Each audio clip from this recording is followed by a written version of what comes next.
Mel Nicky killed the old boy. That's what I was watching. Mel Nicky gonna be something special. Y'all better watch out. I said it last time when he was his first fight, we was watching him. That boy gonna be something special. Mark my words.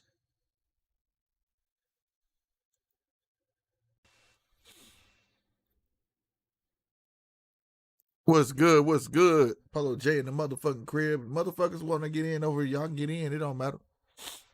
Just let me know. Because I got it set up. All I got to do is set it up.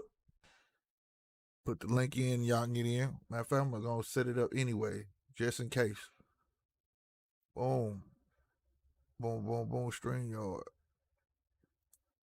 I'm going to do it like that. That's a broadcast.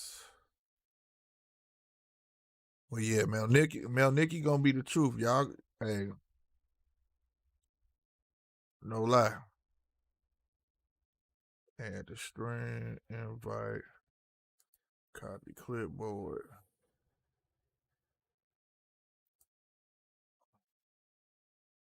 I got a lot of damn windows open.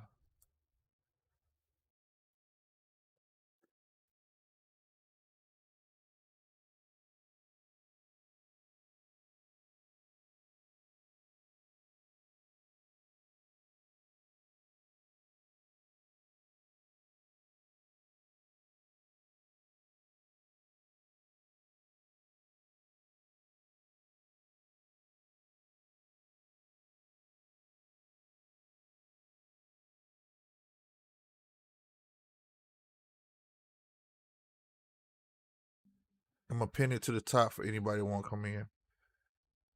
Paste on it. Boom. Pin message. Boom. Yes, sir. Yes, sir. I got fast water. Put all this shit. I got too many windows open.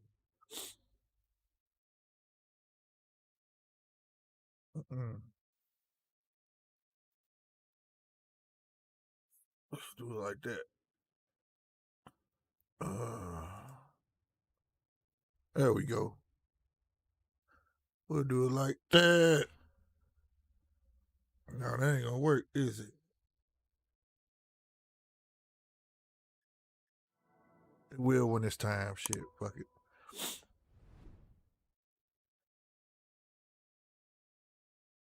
Polo, I ain't worried about that. Man, I wouldn't be worried about it, to be honest with you. I get what both sides saying, but at that point, like you said, the way I feel, shit, it is what it is.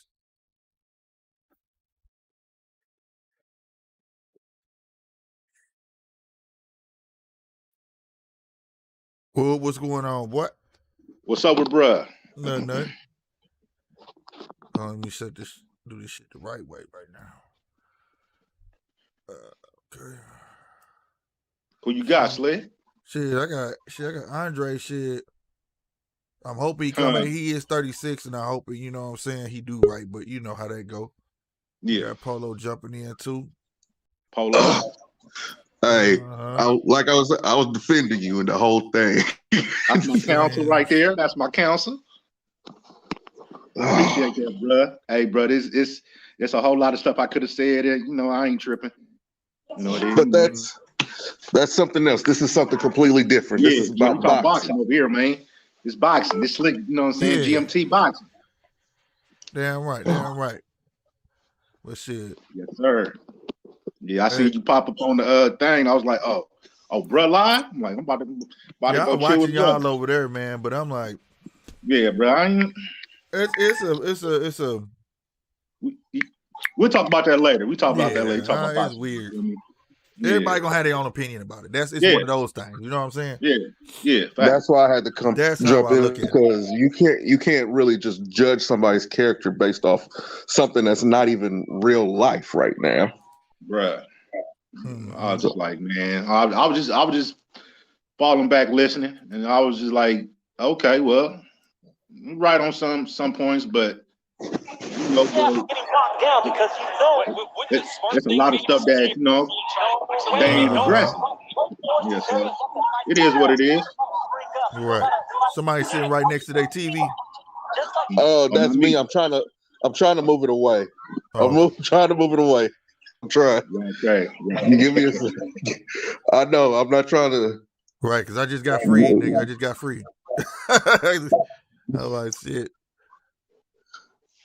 Yeah, I'm trying to. I got my son's phone so I can do it on Stream East because I refuse to pay for DAZN. I got you. That's what I got. That's why I hear you. I'm on Stream East too. It's Forrest, the heavyweight fight going on, Forrest and Zanal. I know who the Chinese dude. I don't know who Forrest is though. Yeah, I ain't even at home. I just seen you went live, and I'm like, man, let me see what bro talking about. Yeah, man. I was trying to see everything just to fall in place, but I was happy that I got free today, so I got to test out my new thing that's going on. Right. What you think about that, Chappelle? Oh, is that I like that, bro. I like that. I like that. You like that? That's why I'm gonna see. Yeah. I'm gonna be taking contributions. I'm gonna try to build a PC which withstand 24 hours.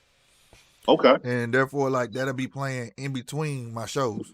You know what I'm saying? Yeah. And things like that. So trying to do something different, you know? Yeah. It's always good to step out the box, though. Yeah, so that'll be around. We're gonna have sessions of that, like starting tomorrow. I'm gonna start off with that, then it'll stop, it'll be a show, GMT, then I'll come back home. You know what I'm saying? Yeah. Hell, I actually want to do a news report. I got other shit coming though. Hey, you can be look, I'm gonna start doing a weekly shoe show where just basically talking about all the shoes that's coming out that week. Polo, you making popcorn or something? Right. No, I'm making shrimp. Okay. I mean shrimp tacos right now. Yeah. But then I'm gonna have the weekly shoe show, right? Then I want to have this show called In the Know about like all the hip hop news and shit like that. Yeah. My podcast, the return of the shoe trap coming, and then shit, whatever else from there. Hey, Slick, you still got them? I want a variety. That's why I named it Slick 50 TV for a reason. You know what I'm saying? Yeah, that's what's happening. Mm-hmm. Would you been saying? You still got them leather tan foams? Do I still got what? Them leather tan foams. Them leather what? Tan foams. I forget what they call them. Oh yeah, the Vachetta tan. No, I sold all my phone posits. Oh, for real? Man, I've been hunting. I've been trying. I mean, I still want them. And it was a truth right there, boy. Yeah, because I had caught a video of yours popped up on my feed, and I was like, damn, I ain't never seen this video, so I watched it. I was like, damn, Slick got them Vachetta tan. People don't know I used to for real get down with the shoes, boy. I had everything. I sold all this shit to get my equipment to do my podcast, but I still got half my collection though. Yeah. I had over like 100-some shoes, man. I sold half my collection though. I kept the shit I really cared about. You know what I'm saying? Right. Yeah. Ain't nothing wrong with that. Man, I wish I could say the same thing. Yeah, my collection. Hey, I ain't gonna say too much about shoes because Cass say Chappelle need to be banned for like 45 days. No, bro. I'm gonna give my perspective. I don't know how many people looking right now because I need to buy me one more screen, goddamn me. But the only thing I way I feel is I can't equate the shoes to money, right? And this ain't no disrespect to you. I'm like, how do you make a bet with a person you never seen before? Yeah, because I just like I can't see your face when I make this bet with you. I can tell if you serious or not. You know how you make a bet with your friend? You be like, bullshit, you ain't finna do this shit, nigga. You know what I'm saying? The thing was, Slick, I wasn't gonna show the shoe though, but every chat that I went in, he was constantly getting at me, and I was laughing it off for a minute though. And I was just, you know what I'm saying? I just said like, man, I'll show the shoe when I feel like it. Right.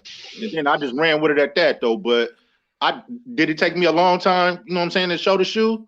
Or to feel like I was gonna show the shoe, yeah, but it was a lead up to that. You know what I'm saying? But I was wrong for not showing the shoe at the time that I needed to, and I admitted that. But all the disrespectful stuff, I'm like, man, I don't play with that word. I just feel like me as a man, I don't got to prove shit to nobody. Yeah, that's my whole thing over it. Like, this ain't money. Now, money, when they say it's like money, you can't. It's different. That's what I was saying. You can't equate this to money. And it also equates to the way you raised, because I was raised that you You don't loan people money that you cannot afford to lose. The same way bet. Facts. You get what I'm saying? Facts. Yeah. So if you lose a bet and you that hard up on that dollar, that's on you. And right. If he's not gonna pay you back, then you know how far you can trust him. You know what I'm saying? Yeah. But I do agree with Trey J, and I haven't agreed with Trey J on a whole lot of shit. But one thing he said, I can't equate one man based on a bet that he did with somebody else, because that don't mean he gonna treat you like that. Right. Because you don't know what went down between them. I mean, but it wasn't even like that though, Slick, bro. It wasn't even like that. He was kept on getting at me. Like I said, I kept on shrugging it off, laughing it off, talking about, oh man, you funny with the laughing emojis, all whatever. Then it just started getting too disrespectful, and that's when I started saying my stuff. Never disrespected the man, never called him that word. Right. But then he called me that word in Tony C live, and I even text Tony C. I text his phone. I'm like, bro, look at your man's. Look what your man's doing. Tony C said he didn't see it though, but I think he overlooked it because that's his man, which is okay. So I was like, but he trying to go hard for his mans. And I told him, like, man, you wouldn't have the same energy if somebody did that to your mans though. Had that same energy. And I felt like he wouldn't know, but like I say, bro, I ain't tripping off none of that. I was wrong for not showing him when I needed to show him, but the whole disrespectful stuff started kicking in, and that's why I didn't show him. So, right. Am I wrong? Yeah, I'm wrong for not showing him at the time that I should have showed him. Right. I admit that. I can say that. You wrong for not when you made the initial bet and you didn't show him, but right. all that shit happened. I don't blame you for standing on your 2 and 10. That's what they ain't understanding, Slick. That's what they not understanding. So that's how I put it. So you feel me? Yeah. So, let's talk about boxing, bro. I ain't here for this shit. That's the shoes, nigga. And if they're trying to equate that to everything, that's not applicable here. Right. Yeah. Mm-hmm. I ain't tripping, bro. It is what it is. Hell no. We're gonna talk about the damn boxing though. That's where it's at. We got some shit that kicked off with Teofimo today. He got his say it again. Teofimo. He done made it way for motherfuckers. Through that Mike Tyson thing, huh? Yeah, that Triller. And, I was seeing that. I was seeing Mike's little press conference. Right, they fucking well behind it, and he gonna fuck around, keep doing these purse bids, and that's gonna make everybody else. Thanks to the great Genie Polo J called that shit. Yes, I did. He said that shit was gonna happen, boy, and that shit fucking happened. Hey, Mike setting trends over there. Mike, that's crazy. Mike, I said, Mike instigating ass too, helping along. That motherfucker on his show. See, Mike is promoting fights without actually stepping in the promoter business with his show. Right. Instigating, getting people to call. He made what's his name call somebody on the phone. Yeah, he made people call Devin Haney. Yeah, real shit too. He was like, talk your shit. I just look about instigating his ass all down. This nigga wrong. What he do? He called Bill or he called Devin? No, he called Devin. Oh, for real? He said this motherfucker over talking shit about you, man. Talk that shit. Fuck this, man. He can't let this motherfucker talk shit about you. Yeah, what is on YouTube? Yeah. I ain't never seen that. I need to go check that out. Look up Hot Boxing with Mike Tyson and Teofimo. Oh, so he had T.O. on the live and then he called Devin? Yeah. Oh, okay. I need to. Damn, I ain't even seen that. What's so funny is when they be like, boxers need to call each other and shit. Right. And promoters don't call nobody. But then you go on Mike Tyson's show, he call a nigga up instantly. These niggas get on there. Yeah. Did you see the live? Did you see the one with Mike and Devin and Bill was on there? Yeah. The high box? Yeah. That's why Teofimo and his daddy came on there right after. Sure did. Yeah, I need to go check that out, though. I need to go check that out. I never got a chance to see it. Mike is good for business. That boy got his ass knocked down. Damn, Emilio. Came in the damn janky ass color hair, man. You tripping. Damn, I wish I was at home, man. I ain't even at home right now. Oh, okay. We'll give you play-by-play. It's the sixth round. It's 2 minutes and 30 seconds left. Gonna put this nigga out. Yep, it's over. Emilio just got beat up. What are you watching? This is the PBC undercard. PBC? Who's fighting for PBC right now? Oh, Dirrell. Oh, I'm watching the Zhang and Forrest. I got them both up. Okay, I gotta make some. Is the PBC one on regular TV? It's on Fox? On Fox. Damn, do I want to see Dirrell or do I want to see Canelo? I'd rather see Dirrell. I got them both up. I've been flicking back and forth. Man, I'm not as rich as you, Slick, man. I'm not rich. You get shit, man. Look, I don't pay for cable, man. I pay for Hulu. Shit, it's cheaper than cable. Yeah. I gotta use my son's phone to do the smart view just to put the stuff on my TV. I'm poor. I'm poor. Shit. I got the laptop doing this damn shit. I hate when they do that. No, I just gotta wait for him to do my man cave. Mm-hmm. Yeah, I can't wait for that to hit this way too. That's right, Paulo. You trying to get a house, huh? I'm trying to get another one, yeah. Okay, I remember you said that. Yeah, I'm trying to get another one. Yeah, that's what's happening. I want my man cave. I want 4 or 5 TVs in that damn thing. Yep. Mm-hmm. I got enough already. All my TVs I got up here, that's what they're doing in my basement. Real talk. Slick, you got a nice little man cave right now, bro. I like your little setup, though. For real, that's clean. Right, I don't appreciate it. No, this it's all good. good. Believe it or not, this is a room. Shit. Yeah. Oh, you talking about that video I did with the Lakers? Yeah. That ain't me. That's my sister house. Oh, okay. Yeah, that's my sister. That's she did that for my brother-in-law, man. He a big Kobe fan, so that's clean. That it's like half his basement is a Laker court. That's a real basketball court. Well, it's a mini court. You can't play ball on it, but it's real wood. You know what I'm saying? With right. The stuff, the shine. And all okay. I remember you did say it was your sister's house. I was like, damn, that's nice. Yeah. Real. Yeah, if it was me, it'd have been a Bulls court. I know that's right. It's real. I ain't gonna lie. If it was me, it would have been a Warriors court. For some reason, I was always a fan of Latrell Sprewell. That's what's up. Oh shit! I'm right here in the Bay, bro. That was my first. Like everybody's first basketball jersey in the '90s when they were a kid was a Jordan one. Nah, mine was a Latrell Sprewell. That nigga was a beast. No, yeah, Latrell was nice. Latrell was nice. For real. Go to State. I had a Latrell Sprewell and I had a Tim Hardaway. Mm-hmm. Yes, sir. Y'all remember? Do y'all remember when Tim Hardaway was supposed to get traded to Orlando and they was gonna they had all them promos talking about the Hardaway thing, and it never happened. Y'all remember when Anthony Hardaway got traded to drafted by Golden State, and Chris Webber had went to Orlando, and then they did the whole swap? That was because of Shaq. Yeah. Right. Shaq just imagine though, because that boy was just getting just as large as him. Yeah. I was crazy. Shaq was not trying to bring him there to make him large. He brought him there to make him look good. Yeah. Yeah. It turned around on him. Yeah, because Shaq and Penny started gelling in blue chips when he met Penny doing the whole little blue chips thing. Mm-hmm. He called his people, said, we got to get this boy down here. And that boy Penny was nice. Hell yeah, Penny didn't hurt himself, man. Look. Mm-hmm. I'm going on record saying this. Penny Hardaway and Shaq was the first Shaq and Kobe.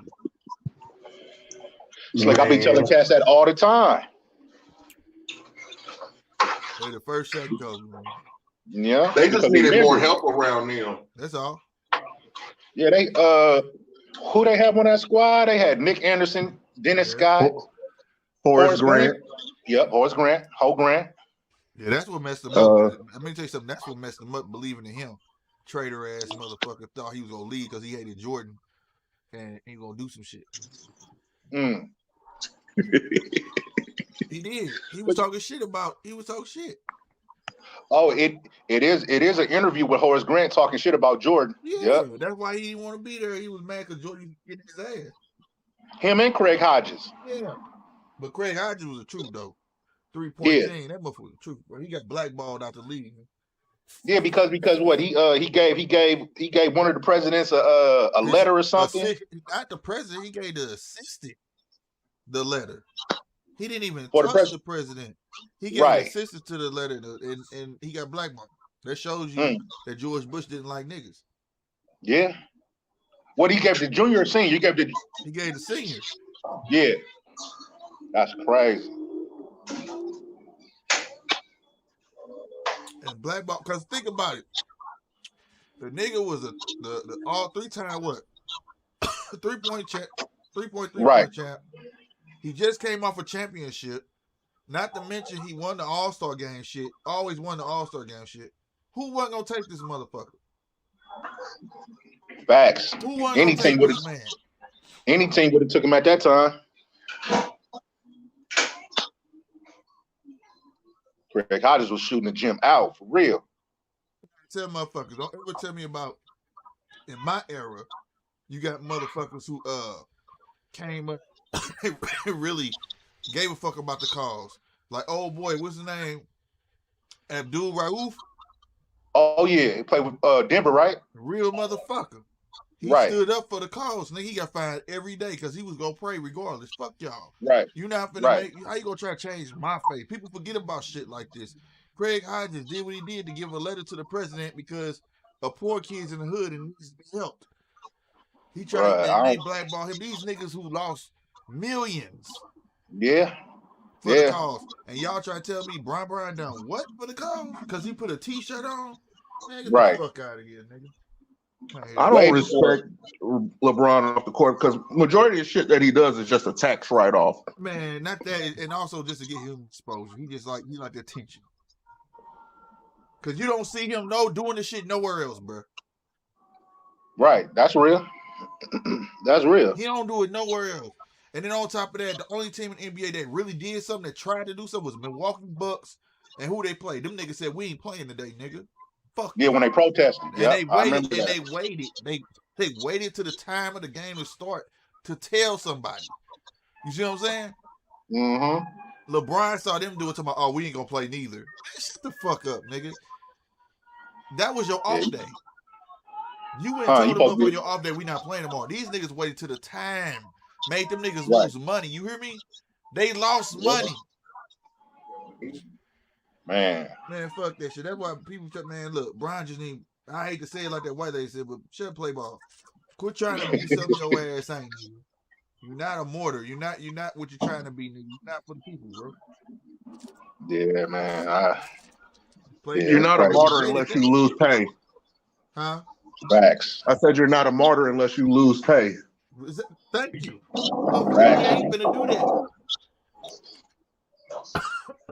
You disrespecting the ones who did do it. And honestly, I ain't got no respect for Kaepernick either. Well, when he took that deal, I lost all respect for him. Yeah. I was like, whoa. I'm like, what's really going on behind the scenes? Yeah. When he took that deal, nigga, he got sued and they pinched that old boy that money. I said, fuck Kaepernick. Because Kaepernick couldn't, I don't know y'all aspect on it because I don't know. It looked like the league was trying to give him a little bit of action, but it seemed like at that point he wanted to do it his way. He lost all. Why would you want to? He lost all traction once he called. What's the owner for the Ravens? That wasn't him. That was his girlfriend that did that dumbass shit. Yeah, that was what's her name? Nessa or some shit? Yeah, Nessa Nitty. That did that shit on Twitter or some shit. And he didn't correct her. Nope. Yeah, because the Ravens was about to sign him, and then she sent that little picture of him and him hugging his owner like Django. And that's when it all fell apart for him. And even San Francisco was thinking about bringing him back. Yeah. Like he had the opportunity. He didn't want to play football no more because he seen he was making more money off the field. That's what I'm saying. He wasn't trying to play no damn ball. Yeah, after a point though, it did look like he didn't want to play no more. That's why I was like, bro, But do I you want will to say play? this though, I gotta give him this. He did put that money towards inner city schools, rec centers. So he did more than some. But it did Man, all become that a stuff was self. after the fact. It still became a self-loathing thing. Like he liked the attention. Mm-hmm. Because initially he couldn't even tell you what he was doing. Right. Initially he couldn't. It was all a temper tantrum, in my opinion, because Blake Bortles was starting over him. But then I had to think about it. He's a product of Greg Roman, right? What does Greg Roman use good? Running quarterbacks. Yeah. That's what's about to happen to Lamar Jackson, honestly, if Greg Roman leaves. Let me tell you something. Lamar better get together because that game. This shit hot, boy. My bad, y'all. Oh, this shit hot. But now he better get his shit together because that running shit gonna run. He gonna get fuck around and he gonna catch a hit. But ask RG3. His backup. Yep. You got to learn something. Yeah. And all that stuff about him leading the league in passing. Okay. People just don't believe in the gray area, the nuance. Like, okay, you ran. I forgot about Joey Spence. This dude then ran 4 or 5 times. Probably 6, 7 times. Of course, they're gonna fill the box up because all you're gonna do is run. And all it takes is one slant route for a wide receiver to get loose. Not only that ain't all he showed me too. The minute his team not responding the way he wants, it's like he loses faith in his team, and he start trying to do everything himself. Hell, his wide receivers have lost faith in him. And sometimes you gotta push through that. You understand what I'm saying? You can't just sit for a game because then you gonna put your people on ice, and then when you really need them, they ain't gonna be warned. Yeah, that's true. I just didn't care for them saying that he was better than Patrick. Now, the Super Bowl. It is hard to throw a pass when everybody on your offensive line are third string. That's true. That's true. So I've heard people say Lamar would have did better. No. Or Deshaun would have did better. And I was like, what the hell? No. No quarterback. Brady couldn't even have pulled off a win with that.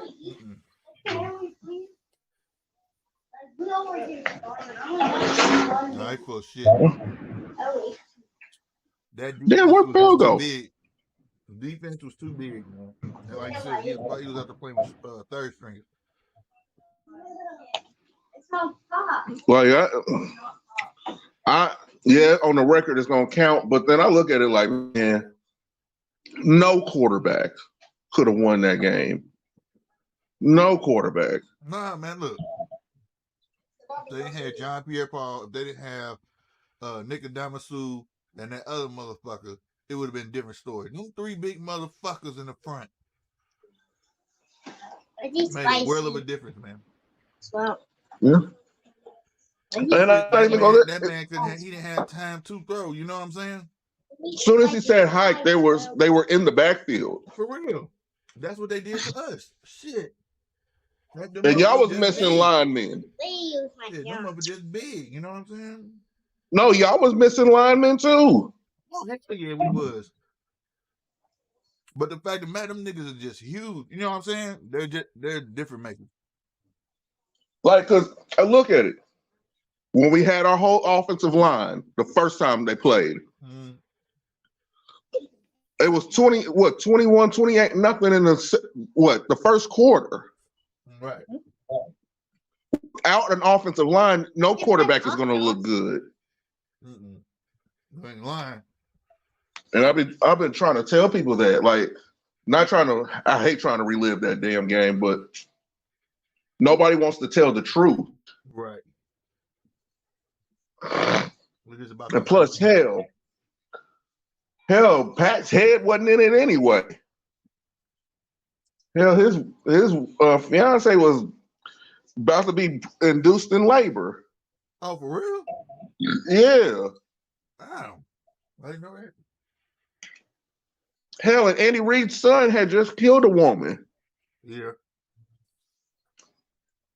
So, hell, that's why I say Brady's black magic worked again. He done sacrificed a little Haitian baby and got him another Super Bowl. This is what. Go ahead. Look at that Haitian baby. Oh, I said, because you know the extra rich, successful white people love to go down to Haiti to try to help. Mm-hmm. That's just funny though, the way you said it though. Why? What the? He would sacrifice a little Haitian baby. That black magic. This is what the. Because there's been several games Brady has won. He ain't had no business winning. And plus the damn referees. Yeah. A lot of calls, I don't understand why they call them out of the blue. They ain't called them all year. What, you trying to get on live? You talking too much. Yeah. Okay, whatever.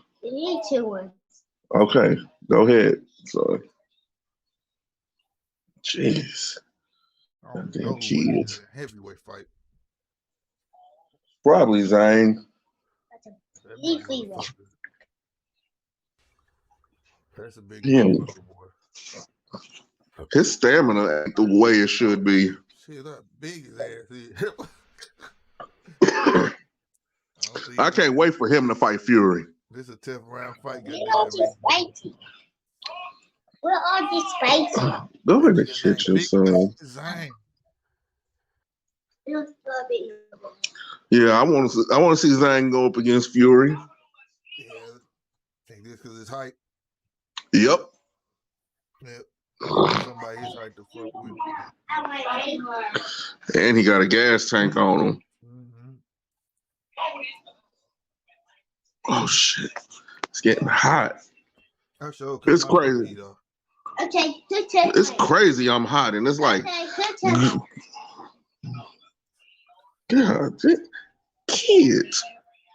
I need to go in the room. I'm about to go in the room. Shit. This was my free weekend. Everybody gone. Everybody? Everybody. I ain't seeing nobody till Tuesday, goddamn. Where everybody go? Left my ass. Shit, bitch. Grandma said, "Can we get the kids?" I'm like, "Hell yeah. Take them." Old girl going out of town. It's her birthday. Oh shit. Yep. I've been able to get shit done and everything. I'm like, oh shit. How you gonna follow me in here? That's how they do. Shit. You can't get away, man. There's never no getting away. I gotta eat snacks in the bathroom, G. You can't. Bro. That's fucked up. There ain't no getting away, bro. I'm telling you, my girls, they be punking me, dog. They be looking at me. They don't even ask for my food. They just stare at me like, we know you gonna give it to us. And they like, hey, go on about your damn business. Thank you, Daddy. Like, fuck on. No. Got me yelling. Now that I ain't got to deal with. My girl take everything.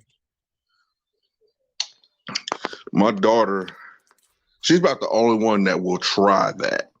She'll sit there and look at me and say, "What you doing, Dad?" Uh-huh. You already know what she want. Uh-huh. Yep. That's how I be. I'm like, what you want, nigga?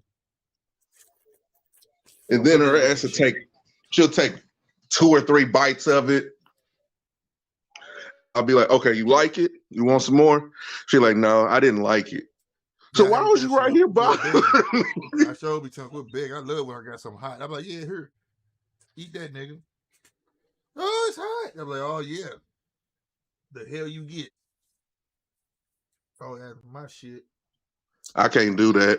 My daughter puts hot sauce on her sandwiches. Our youngest, she like hot chips now. My middle child, old child, they couldn't stand hot shit for nothing.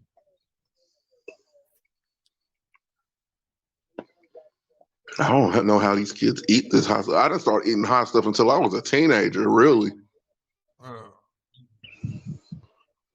Is Dirrell about to go in now?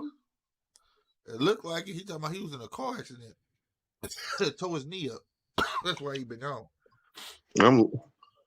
So it was the other brother that was in the ring. But really, I also think he got suspended for that fighting shit. Mm-hmm. So that's why too. Because last time this nigga fought, it was on my sister's birthday. I was at their house watching. That's crazy. Nigga had all injuries, hands sliced up. Shit. What's with these boxers and these car wrecks, man? That money.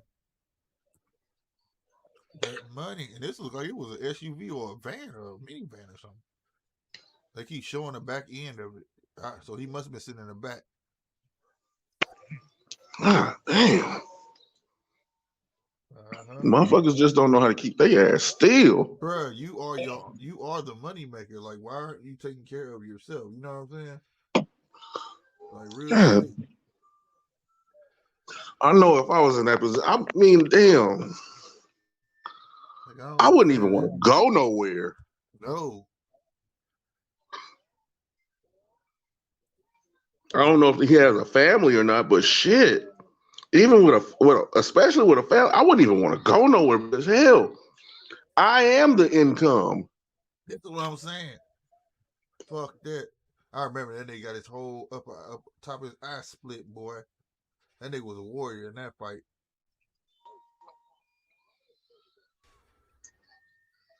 How wrong that? Oh shit. That nigga said pain is temporary. Champion is forever. You better than me. Shit. Kyron Davis, he get hit way too much. Mm-hmm. Shit. I don't even know the dude he fight. I ain't never seen him fight. He's been on a lot of undercards. I do know he young though. This is one of his first real big fights. Yeah, because that's what I'm saying. And it's crazy because this nigga 36. Shit. That's bad promoting. Yeah, he's 36, so we'll see if he still got some. He ain't never been gunshot, so I hope you don't get gunshot tonight because of injuries you talking about and shit. Oh, this is his first fight at super middleweight. Yeah, but in 2 years. Who, Kyron? Uh-huh. I think you a little bit ahead of me too. Because just not showing him get his ass getting beat up. Yeah, oh yeah. Yeah. Probably about 30 seconds ahead. That's one thing about Hulu. Hulu be behind, man. When I switched because AT&T Go tried to go up on my ass. I said, "Fuck y'all." So I went to Hulu. AT&T is the worst. Mm-hmm. Well, I had them. I didn't have the cable box, and they got the wireless. You know, like how Hulu do and shit. Uh-huh. It was cool. Them niggas they was mad because I had an old plan that didn't offer no more. So I was getting every channel for $70. Every movie channel, every channel. And them motherfuckers tried to eventually they was like, first they sent me a letter saying, if you ever switch your plan, we don't offer that no more. So I was like, bet I'm just gonna keep it. You know what I'm saying? And they motherfuckers try to just up my shit.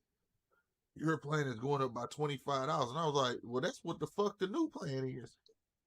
So they were just gonna box me out there playing any motherfucking way.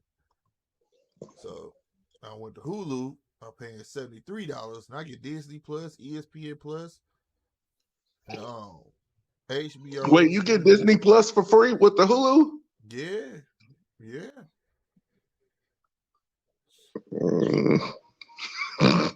Yeah, man. Like I like see once I learned these little like I don't fuck with YouTube because they don't have all the channels yet. But when Hulu got all the channels, AT&T and them got all the channels, I let Charter go. I was like, fuck Charter, nigga. I'm gonna use these shit. You got an Xbox, nigga. That's your cable box. You know what I'm saying? You got an Amazon stick. That's your cable box. You know what I'm saying? And that's how I use the shit. And plus, I get to take it with me when I be at work, nigga. I can watch it on my phone. Take my cable everywhere. You hear me? Here go Rob, Big Rob in this motherfucker. Hold on. Rob, what's going on, boy? You on mute. I think he got us on mute on purpose. Yeah, he got to unmute himself. No. I'm ready. How y'all doing? Slick Polo J, what's going on? What's going on? Nothing. Man, what y'all started, man? Y'all got Vegas in the uproar. Hey, man. This Teofimo dude about to start an all-out war, man. Cause look, he spread it. Y'all said it wasn't gonna happen. Didn't know. And both of y'all said it wouldn't happen. Nah, I don't see that. Hold up. Let me break it down and give you an example on how this feel coming from the Aram side and from these big promoter side. Okay. All right. We all three have kids that stay in the home, right?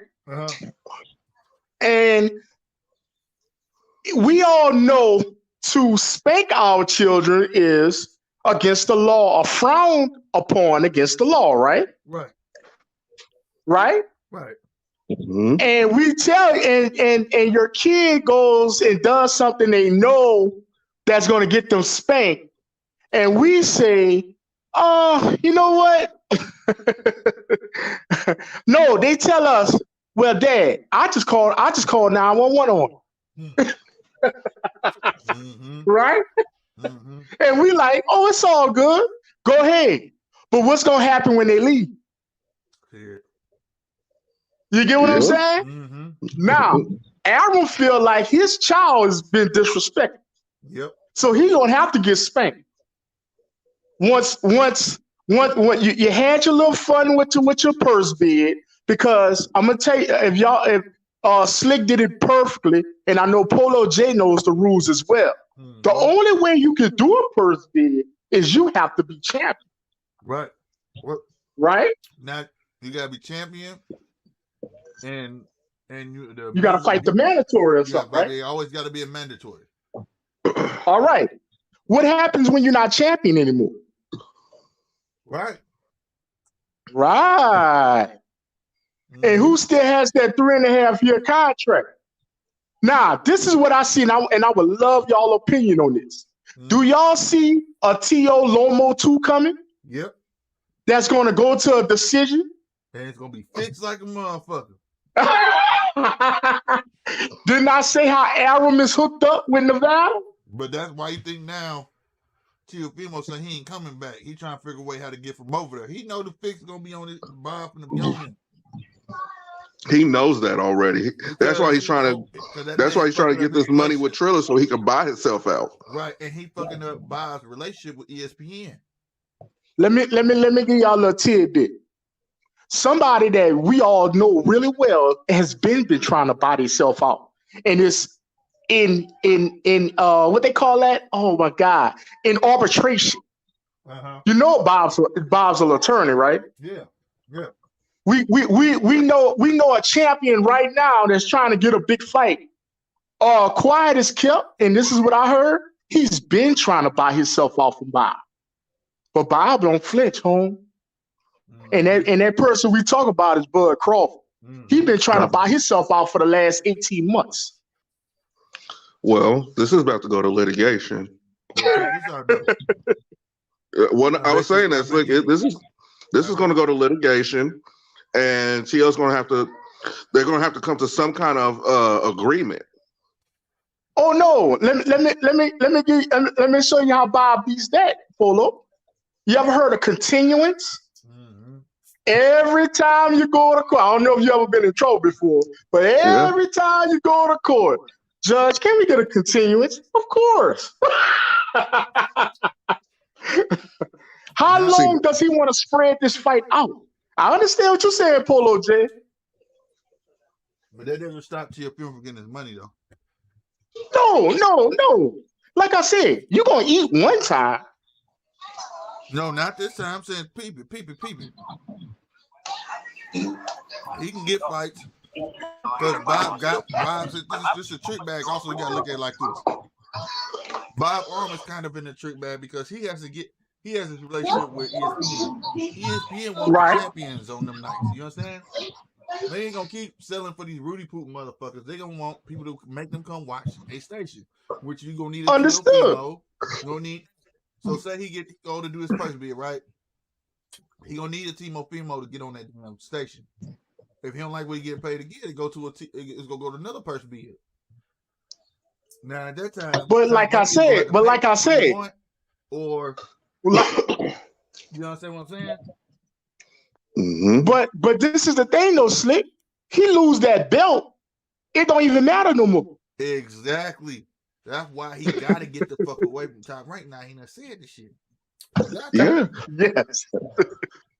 And that's why I said I see him gone. He not stupid. This is Bob said all it. this is, Did you hear what my bad? I'm sorry, Paulo, but did you hear what Bob said? He said, I don't care if Triller want his that. Triller can have him for all the fuck I care as long as they can afford that buyout.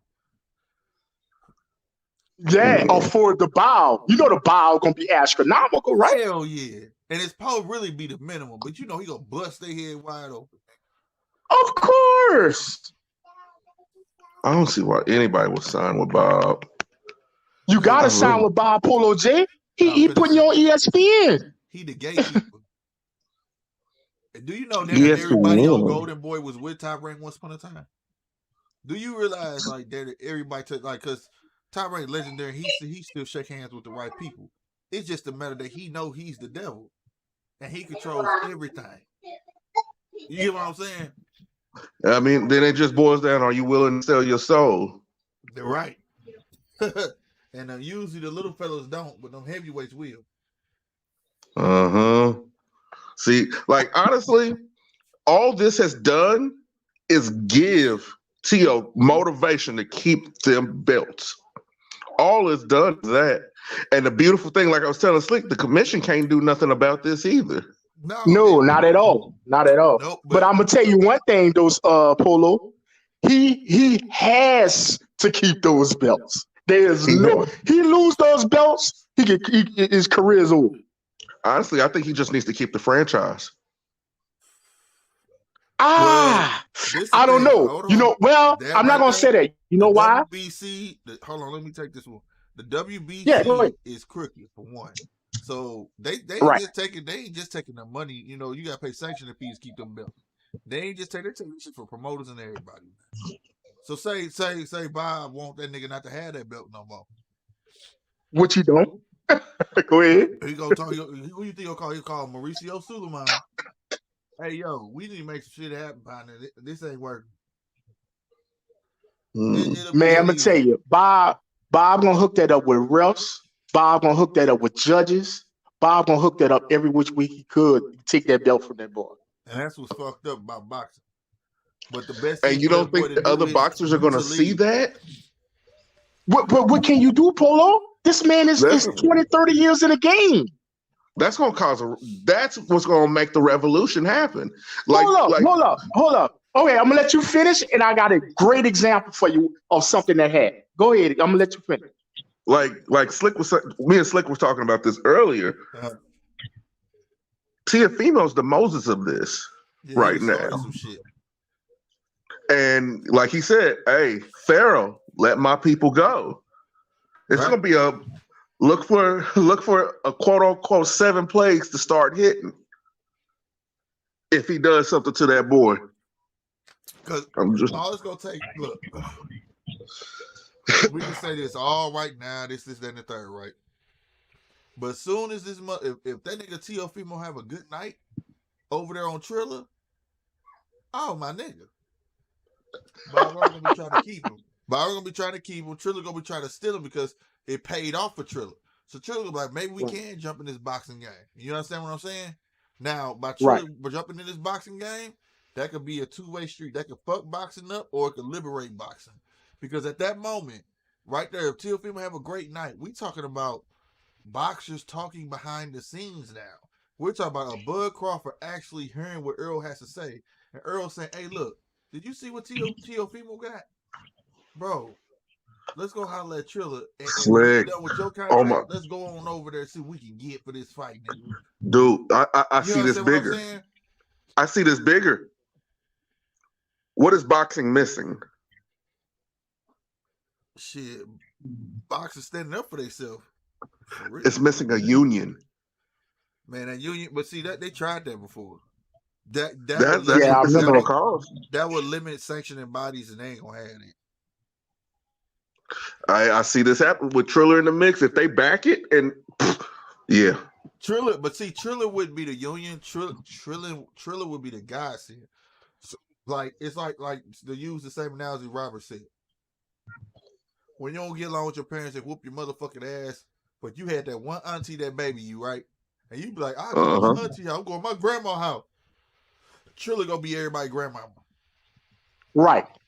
And Triller go be still in fights. Now, if Triller do it right, they go, excuse me, y'all. If Triller will do it right, they'll do it by freelancing fights. Instead of signing y'all freelancing fights, that way they don't break their bank and they can make a set amount of money. Because right now, those fighters will accept it because of the pandemic that's going on. You get what I'm saying? So if you was with Bob was going to offer your ass the minimum, which is 1.25, right, for a fight, right? Right. We'll give you a purse bid amount. So you'll get 65, he'll get 35. All together, maybe we'll put 10 million on you niggas. You get 65 of that, he get 35. That's not what you would be getting if it was a crowd allowed, but it's more than what you'll be getting now. You get what I'm saying? Mm-hmm. Because let's be real. In the direction of the way boxing is going, like I said, Triller can be an actual godsend or it can be the devil, man. Because if all these boxers start running to apps and not networks, that could be a problem all in itself. Because that's a whole new rule of laws and things like that. We talking about boxing. I don't know. It could get lost in the sauce. Honestly, I see what you're saying. It could get lost in the sauce. But if Triller stay righteous and they actually get a nice stable, bruh, they may actually, because you remember now, we got to remember Triller is a TikTok app. This is new territory for them. You get what I'm saying? I really got something to put on y'all head. Go ahead. Check this out. Okay, Triller is a TikTok app. Yep. And I think one of the biggest funding partners of Triller is out of Russia, right? They also research. I can't find that on. I was doing research, but I can't find who owned this motherfucker. I know it's for a fact. They out of Russia. Okay. They out of Russia. They also have several investors in Triller, right? Right. I saw that, but I just couldn't get the. You got a lot of investors in Triller. Right. Hey. So nobody but this guy in Russia has the I guess the biggest percentage of the investment. Okay. Right? Right. Now, this is the thing. I hear what you say. All the boxers run the Triller. All the boxers run the Triller. Got to though. What if Bob pull off some shit, go fly to Russia, have a sit down, and he buy the Russian guy out? And see, the only way you came up with that analogy because you know Bob do that whole ass shit. Bob, the devil, bro. Or tell his investors, hey, I can make more on y'all money. You partner with me, and I'll put some of your Triller stuff on ESPN. I see Al doing it. And that will save Bob's relationship with ESPN instantly. Sure will. The app is a new wave, though. The app is a new wave, but taking a sport to an app is dangerous, though. Think about it like this: you got how many streaming service right now? You got Netflix, HBO Max. You got another one now that just released. They just doing Travel Channel Plus. 2 minutes. 2 minutes a name, y'all. Yeah, so that's what I'm telling you. They trying to get people to cut the cord. I'm telling you, when people start cutting that cord, you're gonna have to do the ask for boxing. But that's where the money at. People, okay, that's cool. It sounds great, but just know this: it's gonna be monthly subscriptions you're going to have, or like Triller. In Triller case, it'll be you paying everything gonna be pay-per-view. You get what I'm saying?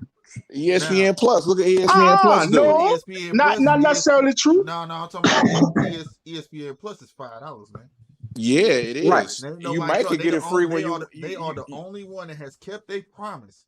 The Zone used to be 10. That motherfucker 29. You can get it free too if you get like Hulu, Disney Plus, all that shit together. Right. But if you but the Zone used to be $10 and now it's $20 to get it. You see what I'm saying? It keep going up. So and plus the Zone got a lot of crooked shit going on right now. So motherfuckers are very leery of the Zone. But with their investing group and shit, you know what I'm saying? But like at the end of the day, your real money gonna come from networks. The network backing the promoters, right? Now, right. I'm gonna give you the greatest example, right? Sugar Ray Leonard was making like what, $14 million to fight Hearns, Hagler, one of them. Mm-hmm. Right? That was on regular TV, Jack.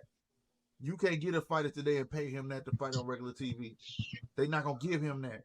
So that tell you how far a decline boxing is on the decline. That was in the 80s. That's unheard of, bro. To Teofimo ain't gonna never see $14 million just to fight on fucking regular TV. Oh, no. So it's showing you how the decline is. You understand what I'm saying? So right. But that comes with name recognition. That's why you never heard Mayweather talk shit back to Sugar Ray when he said, yeah, he made his money, but he never made more than me. Right. He was like, That's true. I was getting that on regular TV. He can be missing pay-per-view all he want. I was getting it on regular TV. So go back to the 80s. Hell, Ali at one time was making about $8 million a fight. So you go all the way back to him and come to now and ask yourself, why these niggas getting 1.25 as a minimum? See what I'm saying? So when I'm saying to say to y'all, the apps see that they about to take advantage of this. Like Polo J say, Trilla gonna be the first to take advantage of it. Goddamn me. All right. Then what's gonna happen is the boxers gonna get happy because they gonna get paid a little bit more than what they get paid now. They gonna jump shit. But when it all boils down to it, then now you done gave them all control. Unless we have some smart boxers and freelance, because we only got one so far that was smart that took the game from Mayweather, and Mayweather took it from what's my boy name? Goddamn me. Middleweight. Went up to light heavyweight. Got knocked out. Roy Jones Jr. Roy Jones Jr. Freelance your fights. Cut the middleman out. That's right. The only way. That would be the only way this works if all of them get smart and the ones that are worth something can do that. I see this as an audition for Trilla. If it do go well, I see Trilla upping their price to get sold. Like somebody to buy them out. That's what I see. Yeah. Because why and it won't and going back to your point, Slick, you made a good point. Bob Arum is just in conjunction with the network. You know who the network is? Walt Disney. Walt Disney owns ESPN. Fact. Walt Disney could go and buy out all of Trilla and make that. It could be Hulu /Disney Plus /Disney Plus /Trilla. Yep. And that's what I'm saying. See, now it's stirring the pot. The only person, I'm gonna be real with you, and it's one guy. Let me tell you something. One person that has not been mentioned. Well, it's a couple people haven't, but it's only one that really matters. What was his name, Polo J? We talked about earlier, PBC. Good old Al. Al Heyman has got so many. See, that's why Bob hated that motherfucker. You know why? Because Al Heyman and rubbed shoulders with some of the best motherfuckers in the game. Because he come from network. He come from everything else but boxing. You see what I'm saying? That's why he was able to get these network deals before they could. They had to beg ESPN. You got Top Rank and Golden Boy on ESPN, nigga. But hold on, you know why those how Slick? It go back to what you said back in the old days. Who used to televise all those free fights on TV? ABC. ABC is a what you call them, ESPN and Disney. Right. That's all the same thing. So they have a boxing history. So it's not that they just want to get back in the forefront of it because they seen the deal that PBC and Fox will be able to do. I mean, I'm telling my age now, but Fox not that old, y'all. No, it's really not. I know it's not. Fox came up in the 90s, right?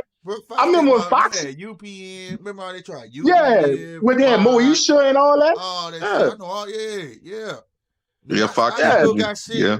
Nigga, I show your age now. I used to wake up every Saturday and watch ABC, the wide world of sports, motherfucker. Wow, I was just about to say.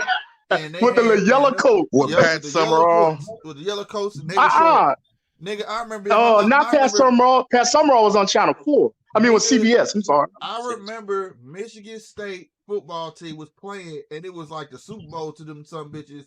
And my granddad was mad at the motherfucker because they kept cutting Sugar Ray Leonard boxing match to show that fucking game.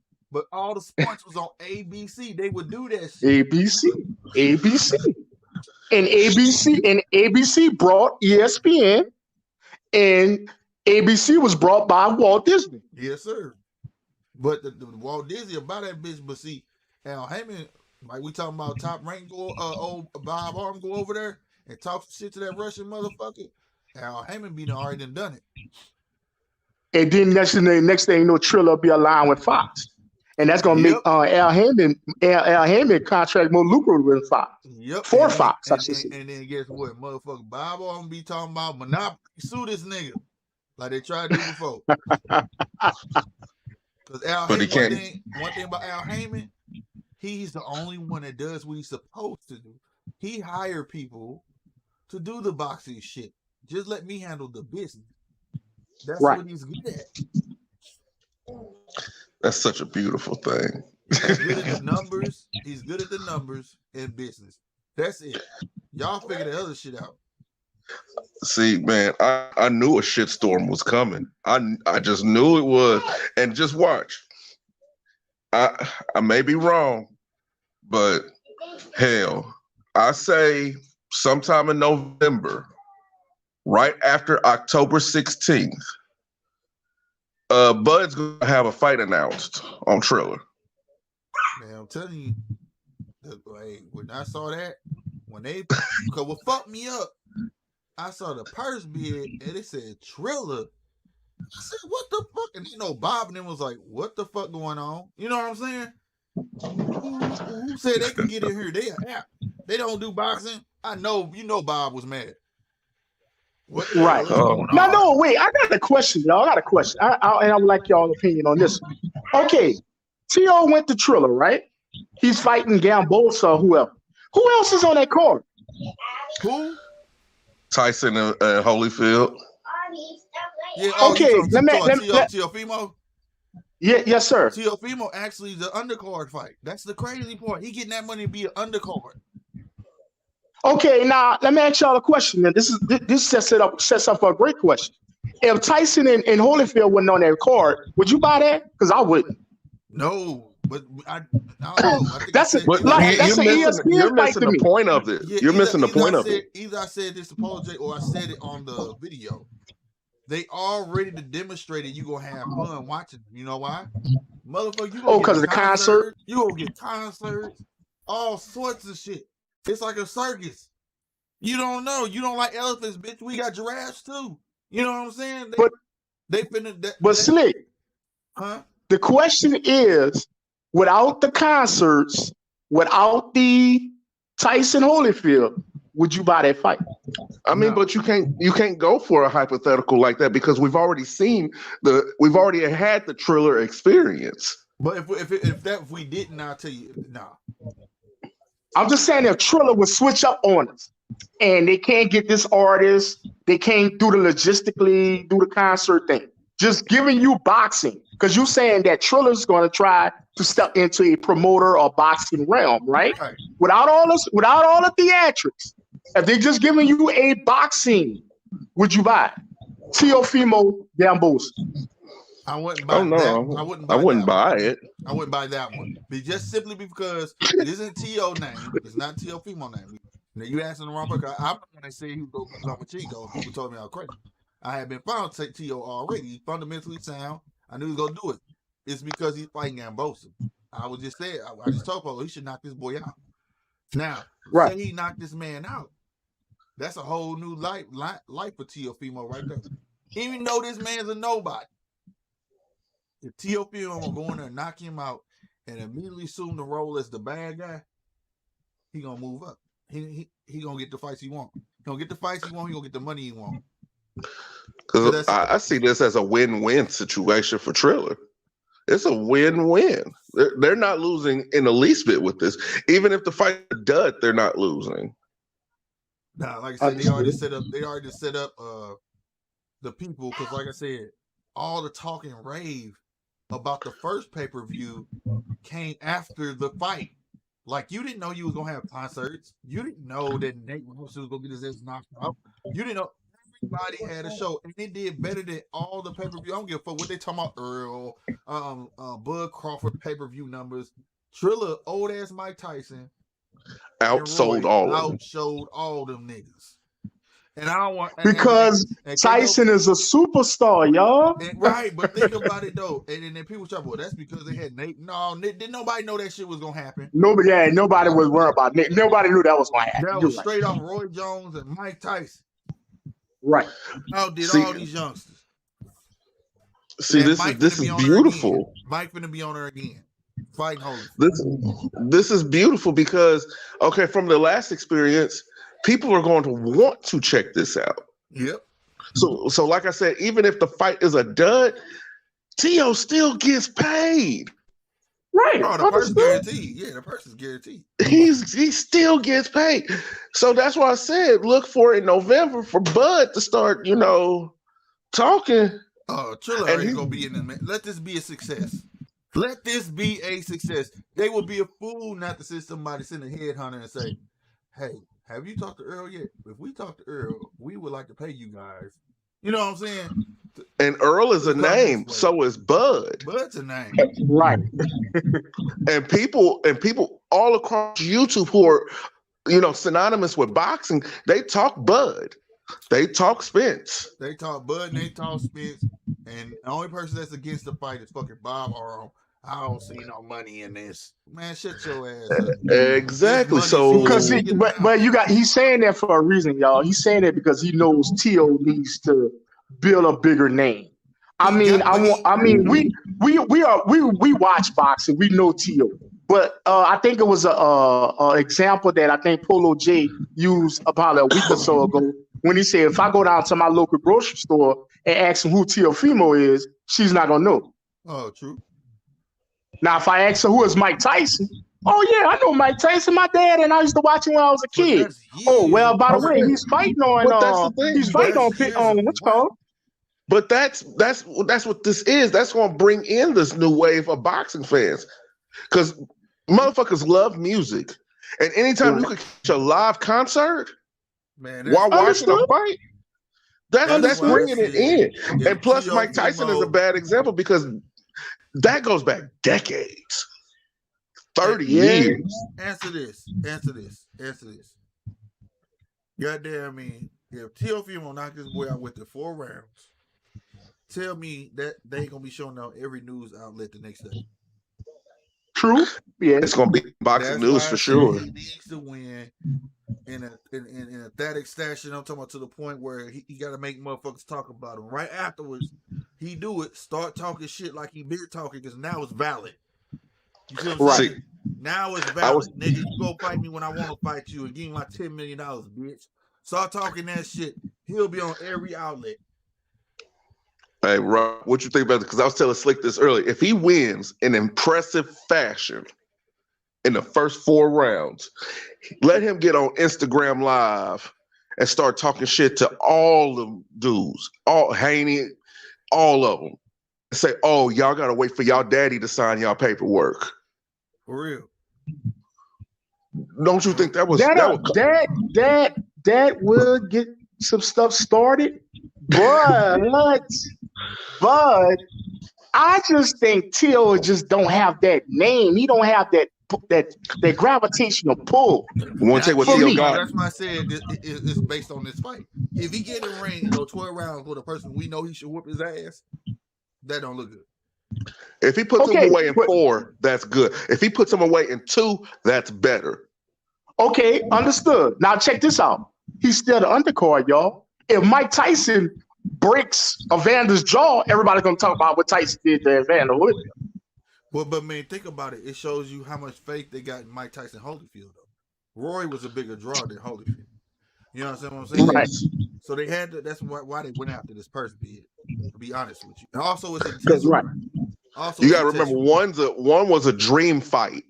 The other, this is a trilogy. Yeah, so like they knew they had to have something else on there. They call it an undercard now, but it by the time it happened, it might be called a co-feature. It's a co-main event. Right. Right. That's just my opinion. I don't know. So I'm gonna ride with y'all on this. I don't know. I just don't see T.O. as the draw. I really don't. Not now. No, not now. Rob, I'm not saying T.O. is a draw now at all. He can make himself a draw with this fight. We've watched boxing forever, right? No, I don't agree with that one. He not fighting nobody. No, I'll outword the opponent. Okay, not to interrupt. Okay, watch this. I'm gonna give you a perfect example. We had Pretty Boy Floyd, right? Right. Pretty Boy Floyd, all the way up to Arturo Gatti. Let's go all the way up to Arturo Gatti. Arturo Gatti was washed the fuck up. We knew who was gonna win that fight. He made that man look like a duck in that fight, did he not? We knew this, but that nigga skyrocketed from Arturo Gatti to who? He became who after that Arturo Gatti fight? Didn't he become? I think it was De La Hoya. De La Hoya, because that's the fight. That fight and the Sugar Shane Mosley fight with Mayweather made him a star to me, which made everybody look at him like this dude's a can't miss. So you're agreeing with the concept. Floyd, no. The fight that made Floyd was Diego Corrales. Okay, I can agree with that one too. He stumped top ranked #1 dog. The reason he left was because of Diego Corrales, because he wouldn't promote Floyd. He kept promoting Diego Corrales because he knew the Mexicans and Latinos were going to come support him. This is the same thing. We're talking in circle. We're having a circle talk because it's the same thing. Who has Bob always been trying to do all that stuff? Fucking Lomachenko. He beat the big bad wolf. He has name recognition. But people, let me tell you something. It got damaged because that motherfucker went on talking that bullshit, talking about he was injured. And you know them Lomo fans and all that, man. He just, I truly believe he beat this guy because, like I said, Mayweather has beat plenty of motherfuckers that was already done in my book, and he gained recognition off of it. And I seen plenty of people today that do the same thing. And, fuck that. Earl Spence had a fucking name, and who did he beat when he got his name? In my opinion, it wasn't until he beat Porter. I'm asking that now. Earl has a name now, but who has he really beat? Go ahead, Rob. Ooh, Earl Spence? Yeah. I might got to go with Polo on that. I think Sean Porter would be the only person. Thank you. That you really gave him a real thank you. But Earl has a name, you know what I'm saying? Earl has a name. Well, you got to credit PBC for that. That's called promotion. That's true though. But I'm just saying that's all it is. But to say that, I'm not taking nothing from Earl because Earl can box. Right. I'm just saying though, in this day and age, it's not always about show and prove. It's about what you just said. What you just said was because you said that. Who really has Bud beat? He has done it exciting. But who has he beat that's like, oh my God, I would have never thought he would be. Because to me, and tell me if I'm wrong, y'all, my thing is when a boxer makes me raise my eyebrows, when I didn't think he could win, and he win. Here we go. I mean, this is with cherry pickers today. This is my problem with boxing right here. What you just said. And I've talked to Slick extensively about this. Resume bias. I'm listening. I feel resume bias can be a good thing, but it can be a detrimental thing at the same time. Because, okay, people put Earl above Bud, right? Yeah, I don't know why. But their resumes aren't even equal. Actually, Bud has better fights than Earl. But if you want to think about it and you want to have a resume biased, Sean Porter has a better resume than both of them. Exactly. There you go. But Sean doesn't promote himself. So that's the thing. It's what Rob just said when he said you got to thank PBC for that. That's called promotion. That's what I'm saying about Teofimo. If he beat this nobody with a clean knockout, show he got knockout power. What is that called? Promotion. That people today don't care about who that other name really is. They just want to see a motherfucker get knocked out. We got to remember. Yeah, they want to see it exciting. Right. We got to remember there are more casual fans than real boxing enthusiasts at this point. You get what I'm saying? Right. Like I said, Mayweather was cool, but nobody can deny that Pacquiao's more exciting. You know what I'm saying? Now, I got a quick question, real quick question. I want to put this in there because I don't want it to slip my mind. What Polo just said about resume. Think about all the Terrence Bud Crawford fights, right? Mm-hmm. Name me the fight that he was the underdog. I can't even name you 5 Terrence Crawford fights. I'm gonna be honest with you.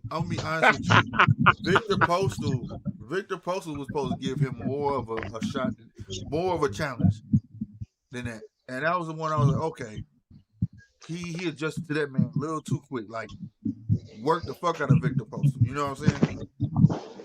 People talk about shit about Victor Postal, but we gotta remember Victor Postal was the dude. Victor Postal did have a name. And see, Bud's problem is he toys with his food too much. Well, he's one of them adjustment fighters. Like, you know what I'm saying? He got to figure you out. Once he figure you out, he just go all in. You know, right? What I mean? I said this to make a point, y'all. Okay, Polo just said something smart. Good. He said he don't even remember 5 Bud fights.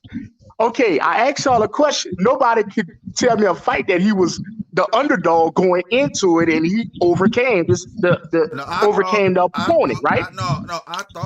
I thought he was gonna be the underdog in the Victor Postal fight. Oh, he wasn't though.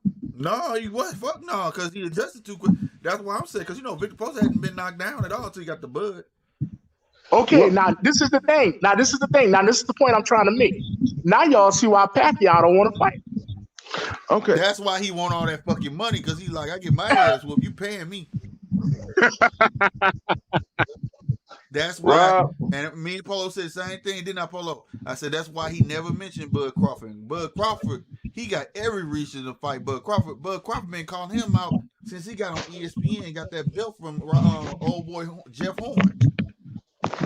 Which the same Pacquiao belt. They say the name not big enough, y'all. He's scared of Bud. He ain't scared of Bud, but he was like, I had problems with him. Mm-hmm. Or this is another one. This is another one because I was looking at something that was talking about adversity. Name me a time that Bud got knocked down, got up and returned and finished it off. Hold on. I reject that question. I reject that question because he did that. I missed that fight. They didn't count it as a knockdown, but that nigga was wobbling his glove. He pushed off that fucking canvas, goddamn. And that dude said he got pushed. No, he had got rocked. It was like Pavlovskis, that Russian motherfucker he fought. His mandatory.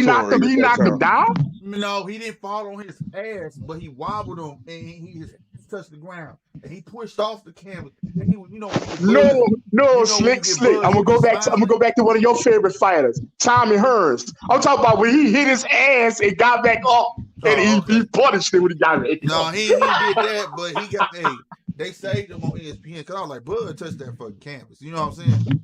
But no, he ain't got knocked down. But he got buzzed though. And he got back up 50. Well, he didn't get up, but he finished the job. Go ahead, Polo. I was just about to say I reject that question because that's more of a media-driven question, more of a media narrative. Like, what was it? Did he face any adversity? Did he get knocked down and get back up? That's things I hear on, First Take or, Undisputed, things like that. That's a writer's point of view. That's not a purist point of view. Polo, that's a warrior. That makes you a warrior. It makes you a warrior though. But what if I say this? I'm gonna play devil's advocate. We could say that and feel that way. How Rob talking about. But at the same time, who are we to say he just ain't that skilled to make easy work of them motherfuckers?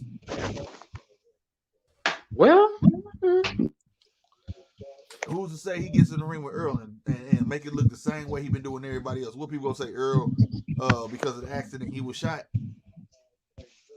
Well, that's gonna discredit Earl like right, a I'm bug. saying though, because you're not gonna look at Earl the same. Right, but I'm saying why not? People would say, what if he actually gets in there and does that shit and makes shit look like easy fucking work like he always do? I'm not gonna look at that fighter the same no more. You can't get on my TV and talk shit no more. Because I'm gonna be like, oh yeah, bitch, you ain't do all that with Bud beat your ass. Whoa, hold on. No. That's hypocritical, Rob. That's hypocritical. That's hypocritical. we can't be hypocrites. Is Hearns undefeated? No, hell no. Who? It's Hitman Hearns. Is he undefeated? No. Is Roberto Duran undefeated? No. Is Leonard undefeated? They're not. You're right. You make a point. Okay, you have to have the same energy and admiration for those fighters that you have to have for these fighters. But it's a little different. But they go back to what y'all say all the time. It was a different fighting game then. They used to fight back then. They fought. And these niggas right here, these niggas talk so much shit to be scared to give a nigga a part 2. Right.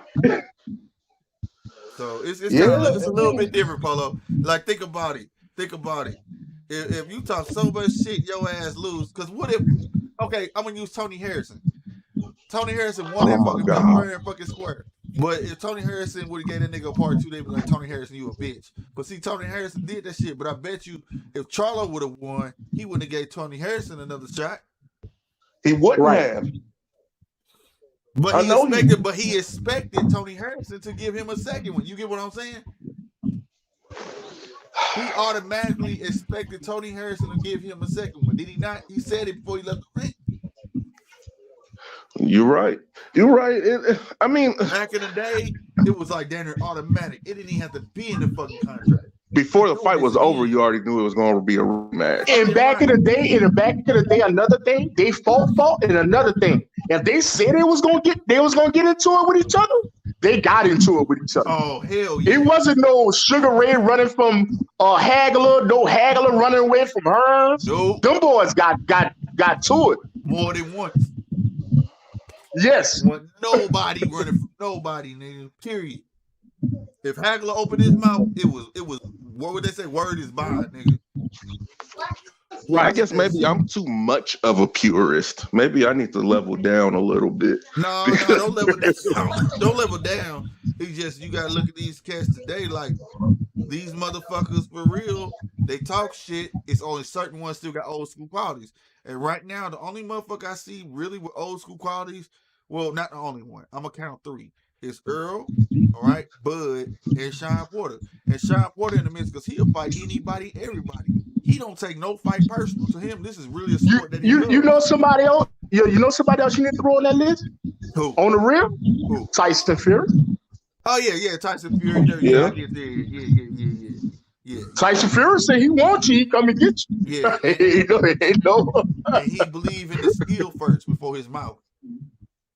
That's true. He believe in his skills first before his mouth, and that's another thing. That's what, and he bait you in, letting you think he's stupid. I mean, that's what I love about it. That's what I like about it. That's what I love about Tyson. He can back his shit up, but he played the mind games with your ass real good. But Sean Porter, I want to see him get better fights. I don't give a fuck now. That's when I agree with Polo with that resume bias shit. Fuck all that. Sean Porter gave everybody hell. Everybody hell. But did he? But yeah, you give him hell, but did you win? Except Ugas. No, hold on. In my opinion, he got robbed in the Thurman fight. Yeah, he beat Thurman ass, man. He beat Thurman ass. But Ugas he got robbed in the Thurman fight. Ugas beat Sean Porter ass, though. I ain't gonna lie. Ugas beat his ass. I mean, Timothy Bradley robbed back at y'all. We ain't gonna say nothing about that. Yeah, that right there, nigga. That shit was ridiculous. I was like, what, nigga? I think even Bradley knew. He was so shocked. But you know what? That's because they just didn't want Pac to dominate like that because he beat Jeff Horn ass. No, he really beat the fuck out of Jeff Horn. I have no clue. Hold up. This go back to the point I was about to make. I got lost in my comments, but this go back to the point I made. Before the Horn fight, guess who Pacquiao was in a major beef with, threatening to leave Top Rank like this other dude want to go to war. And somehow the judges found it in their hearts to say Horn beat Pacquiao. I'm telling you, Arum has a history. Man. But think about it like this. Okay, that's fine and dandy. But do you think that Pacquiao has gotten everything back tenfold since then? Oh, of course. Yeah, they made up and made nice. So they made up and made nice when Arum sat down with HBO and Showtime and all of it, and they made the Mayweather fight. Yeah, they've been there. So, yeah. It's funny how everybody that Bob screws over ends up better off after they leave him. And Pacquiao, they never forgot that. That's why he had PBC. Exactly. He's better off. He's been better off. So the problem isn't not that the boxers. The problem is Bob. Yeah, because he know he the devil. He know he can run it. I'm not calling him God of boxer. He the devil boxer. That motherfucker know too many motherfuckers. They can manipulate your ass to the corner if you want to. He know it. Everybody get with him finally sees it. He makes it look like he doing a good job as being a promoter. But the minute you want something, he act on like, nigga, I own you, boy. Get out my office. You know what I'm saying? Like, get out my office, nigga. I ain't got to do shit for you, nigga. You know what I'm saying? And he the promoter. I pay you, bitch. Yeah. Well, one thing you can't take away from Bob, Slick. He exposed you, man. He put you on ESPN and everybody. He put you in my house, your house, Polo House. I mean, come on now. No, you give him a little bit too much credit. You give him a little bit too much credit. That's too much power. Why you say that? I say you give him a little bit too much credit because he's not doing it for you. He's fulfilling a contract that he made with somebody else. Yeah, because he got those old relationships with ABC from back in the day. Right. Yeah, it has nothing to do with you then. It has everything to do. Well, no, I'm just saying, okay, if this man gives me the opportunity, me as a boxer, it's on me to show out once I get the opportunity. You don't agree with that? No, I agree with that one. I agree with that. I do agree. All I ask you to give me the platform, homie. I'm gonna handle it from there. Okay, a platform that he's only giving it to you because he has to reach a quota with a number of fights on the card. Understood. If that was the case, then Bud would be good. T.O. would be good right now. They're not. Well, the reason why he's saying they're not good, but he says they are not promotable. They don't sell themselves. But he's far as acting a fool with themselves. He's a promoter. But he is giving them the platform. I'm like this. If I need a ride to work, I don't care what kind of car you take out the driveway. Just give me a ride. I'm gonna show out. I got you on the way. I hear you, but at the same time, you still got to pick me up. Pacquiao. He promoted. You still have to shout out Pacquiao when Pacquiao was, and I hit him in the when he couldn't talk shit. Bob promoted the shit out of Pacquiao. He just has because he knew that was his money, man. Exactly. Bob just has something against the black fighter that is not a heavyweight. I agree with that. From cruiserweight on down, Bob has a problem with them. And the Golden Boy won't promote the black fighters either. They only are black fighters. They're only concerned about the Mexican fighters. Well, they putting it in your face. They let you know that. Yeah, for real. That's why PBC has taken off like it has, because not only do they have a bunch of black fighters, but they have some serious talented foreigners and white fighters. Yeah. Right. You can't tell me if Bob had Caleb Plant, he wouldn't be promoting him. Man, yeah, look, PBC taking over. That's facts. Look, if the promoters were drug dealers, motherfucking Bob would be the luxury drug. Motherfucking Golden Boy would be the street drug. But motherfucking Al Heyman, he sell everything, and a nigga take food stamps and pennies and shit. But can I break this down? Can I break this down for you? That give y'all something to think about. Not to interrupt you, Sneak. I'll let you finish, but I want to make a point and y'all tell me what y'all think about this. No, go ahead, bro. Do you think the reason that they don't Golden Boy and Top Rank don't really push the black fighter is they feel like the black fighter is not internationally doesn't have an international stardom, maybe? That's because of them why we don't. You know why? Black fighters are known to whoop on who? Mexican fighters. This is a black and Mexican fighter driven sport. And they ain't to say nothing about white fighters, but just not a lot of white boxers who really feel out, you know what I'm saying? Feel they section out. But when it boils down to, it's always been a black and Mexican war. They always tried to promote that boxing. You know what I'm saying? Here lately, there's been a lot of Mexicans on Mexicans and blacks on blacks and boxing. But at the end of the day, Golden Boy not finna promote them type of fights. They rather see a Mexican on Mexican fight than a black on Mexican fight because they promote that fight and that black dude actually fucking win. On Cinco de Mayo? Are you crazy?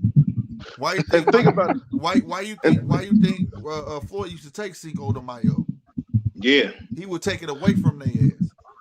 Because they hated that. Like they hated that. Believe me, they hated that. Yeah. Floyd used to stun on them on Cinco de Mayo.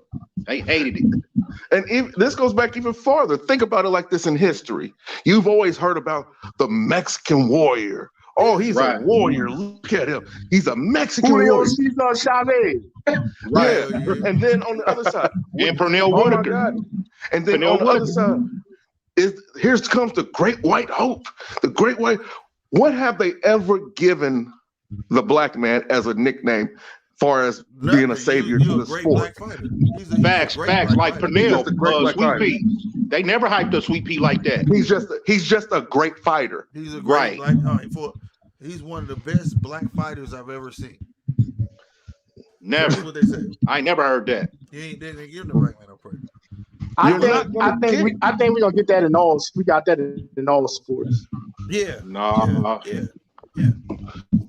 Because you think about basketball. Like I said, I'm telling my age with Larry Bird, man.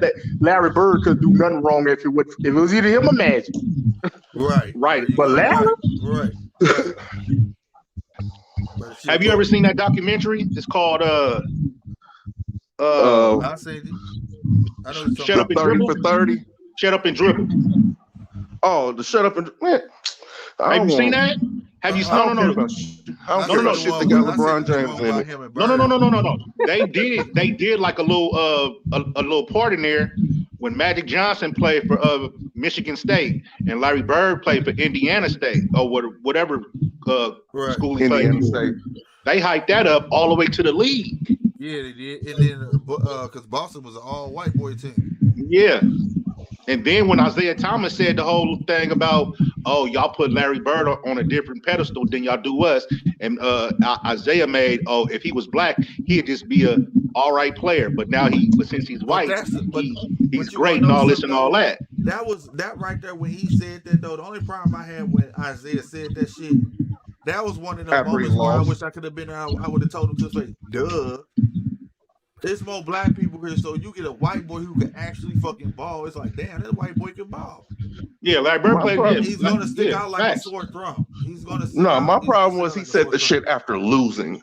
Yeah, exactly. Like, you know what I'm saying? Like, that's why I said if I was there, I'd have looked at him and said, duh. Like, of course they what other white boy besides him was balling? I'm just gonna say it like this.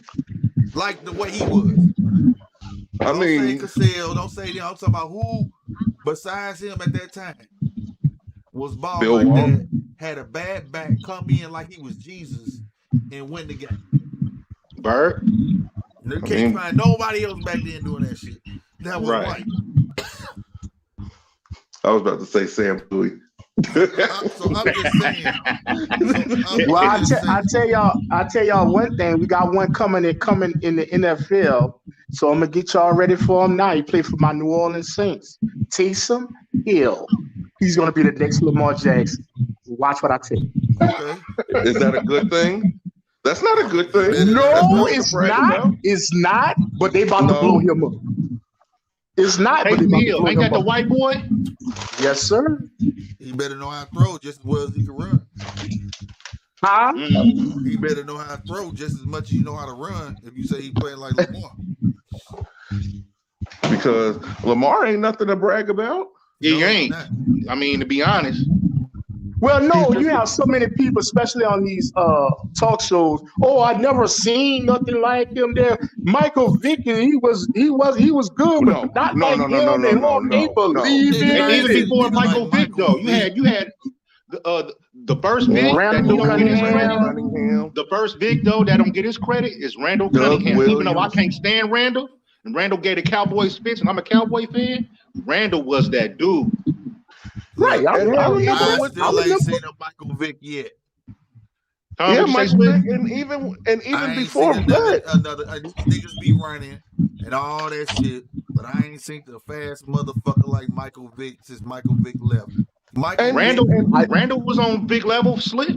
Yeah, but I'm talking about for real. Like Michael Vick take the whole. Michael Vick was a cheat code, G.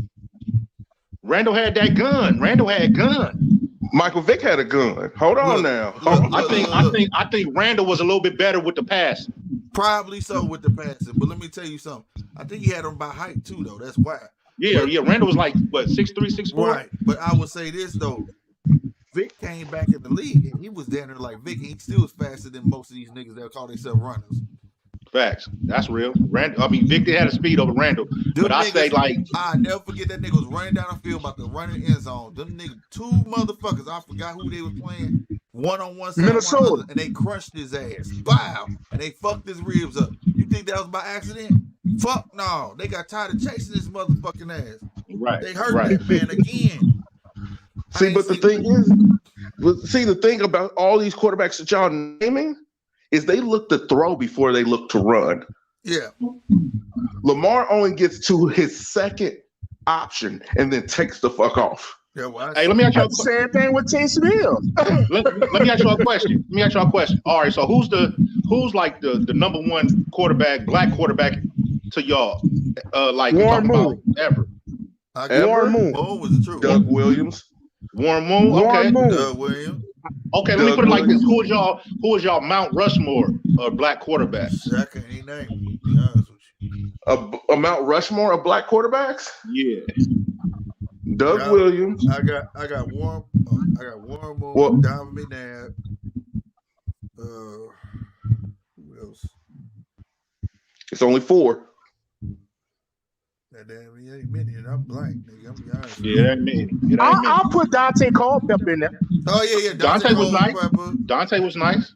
Dante Culpepper, and god damn it, he retired young. Who's that nigga name? He commentated. Why do I got his name mixed up? Who? Not Keyshawn. Did Keyshawn retire early? Keyshawn? No, he was a wide receiver. No, Keyshawn was good. Mixed up. I looked at Keyshawn like he was a tight end. See. Oh, you talking about Rodney P? Yeah, because who Rodney P played for? Was it K? No, he didn't play for K. No, he played for the Lions. Played for the Lions. Detroit. There you go. And before he played for Jacksonville. Okay. Yeah, Jags. Oh, you talking about the one that played with Pittsburgh? They called him Slash. No, he's from New Orleans. Cordell. Nah, Cordell Stewart. Not Cordell Stewart. Because he commentate too. Mm-hmm.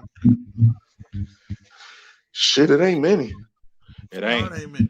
And I ain't that messed up though? There because he advocated for the shit to have more black quarterbacks. Yeah. You know what I'm saying? And on the slick, y'all, I ain't gonna say a Mount Rushmore, but you gotta put Cam as an honorable mention. No. I'm talking about from the days. Really. I watched them from Auburn all the way through the NFL. That 15-1 season, MVP season. You know. Yeah. Well, if that's the case, you can put Patrick Mahomes on there. Well, no, that's why I say I would say honorable mention. I wouldn't really say a Mount Rushmore. Oh, okay. I mean, be that dude though. I say he's relentless. I say let me see. I said Warren Moon, Randall. Damn. It ain't many. No. Damn, y'all can't name none. Goddamn, Doug Williams, Dante Culpepper, Steve McNair, and I forgot about Eric McNair. And McNair. My cousin played against him when he played for Texas Southern. Intercepted him twice. Yeah, McNair wasn't nice. McNair was that boy. I forgot about Steve. Steve was Never lied. Sure forgot about Steve. Hey man, Steve almost took what's that, Tennessee to that title. He almost took the Ravens to the Super Bowl. Facts. Yeah. I remember when Dyson tried to stretch out and they stopped him. That's when they played the greatest show on turf. Man, I don't know how the hell y'all forgot about Steve. Not about Steve McNair. That was my dude. See, that come from it. Just like when we say it's not a lot. It's not a lot of black quarterbacks. Like, and it's not that like because not a lot you should know them. It's just that you don't see them often. You know what I'm saying? Yeah. So they become out of sight, out of mind. You know what I mean? Because Steve McNair on Madden 06, cheat code. I mean, like you said, quarterback is hard. We were talking running backs, that'd be different, but quarterback is hard. Right. Oh, damn, it's 4. If I could add another honorable mention, it'd be Russell Wilson. Russ, yeah. Russ going to the game, man. That motherfucker. Because Russ was nice when he played for Wisconsin. Russ a beast. There's a lot of black quarterbacks that didn't make it. Russ was nice when he played for NC State. Yeah. Y'all remember T. Martin? He used to play for Tennessee? Yep. T. Martin. What's old boy name? Quincy Carter. Quincy Carter. He was from the Bay. Old boy that played for the Steelers. He went to Oregon. I forget old boy name. I forget his name. He played for Oregon. He was quarterback for Oregon Ducks. I forget his name. He was nice too. Another quarterback that went to Oregon, Akili Smith. He was cool for a couple of years. Remember Akili Smith? He went to Oregon. I think he went to Cincinnati Bengals. That's where he got drafted. Yeah, he did. Yeah, he did. Mm-hmm. Let me see. Damn, it ain't many, man. Damn. Ain't that crazy though? The league been around for 100 and odd years, and we can't even name. Well, a lot of quarterbacks had to move positions. I know, like here in Kansas City, Willie Lanier started out as a quarterback, but they had him switch. Man, what's his name? What's his name? Terrell Pryor. Vikings, they did him dirty. Yeah, they did. And he became a wide receiver. Yeah, he was the man when he was at Ohio State. I mean, but okay. Look at Terrell Pryor and look at Lamar Jackson. Do you think he would have been better off being a quarterback? Who, Lamar or Terrell? Terrell. I think Terrell got a bad deal. He got drafted by a bad team. See, what Draymond Green said the other day was so dang true. People always want to talk about the players being bums and stuff, but they never question the bum organizations. Exactly. Facts. Like I said, I ain't know you said that. Like I said though. I respect Draymond for that. I respect him for that. Because how many players we seen go to a whole nother team and show their ass? And ball, facts. Football and basketball. Yeah. They just wasn't. It just shows that they wasn't happy there. Yeah. Where they was at. I'm talking about like their ass. Even with my Warriors right now. Look at Andrew Wiggins on the Timberwolves and look at Andrew Wiggins on the Warriors right now. Balling like a motherfucker. That's a fact. Yep, facts. I hope Jameis Winston re-signed with the Saints and show us something. James. James is a hard one. He's he's a hard one because I don't know about that. Hey, he had the same we're gonna need to sign somebody, man. But hey, Jameis left and Tom Brady plugged in, and the Bucks won a Super Bowl. Well, no, hold up. They were given a Super Bowl. They didn't win that Super Bowl. That was the same defense. Hold on, you said they was giving that that whole team was shifted up because of that. That motherfucking defense was huge. Me and Paulo J were just talking about that shit. If you take JPR, Pierre Paul out, Victor Damasu, and that other big motherfucker, they might have been a different game. That defense, and then on top of that, you have starters going against third string linemen in that Super Bowl, right? But that's not the Bucks' fault. It was given the Bucks' fault, but it's just statistics of the game. I think it would have been. I don't know if they would. It probably would have been different. It probably would have. Yeah. I mean, with they line, D line, and they offensive line, it would have been a better matchup. Yeah, that's why you got first, second, and third. You get what I'm saying? Right. Reason, but to be real with you, that fucking defensive line is huge, bruh. They didn't even have to call blitz, bruh. The front line just so big, they was running through everybody's shit. Man, it's not even that. It's just the third strings. Look. Okay. We were on the news here. If you can Google it or whatever, they were putting out reports trying to find people off the street to be linemen. Yes, because most of our playoff run. Yeah, most of our linemen have been out, and one of our linemen, he opted out because he's a doctor in Canada. Yeah, okay. And he was the one. He's curing people up here in Canada with COVID. Hold on, y'all. They just made this motherfucker a draw. I said a split decision, a split draw. Wow, this is bullshit. And I had Dirrell winning this. I did too. But yeah, we didn't have any linemen. They were thinking about if just put it like this. Y'all know who Travis Kelce is as a tight end. They were saying if one more lineman had went down, he would have had to substitute as a lineman. Wow, that's great. Wow. Yeah, that's great.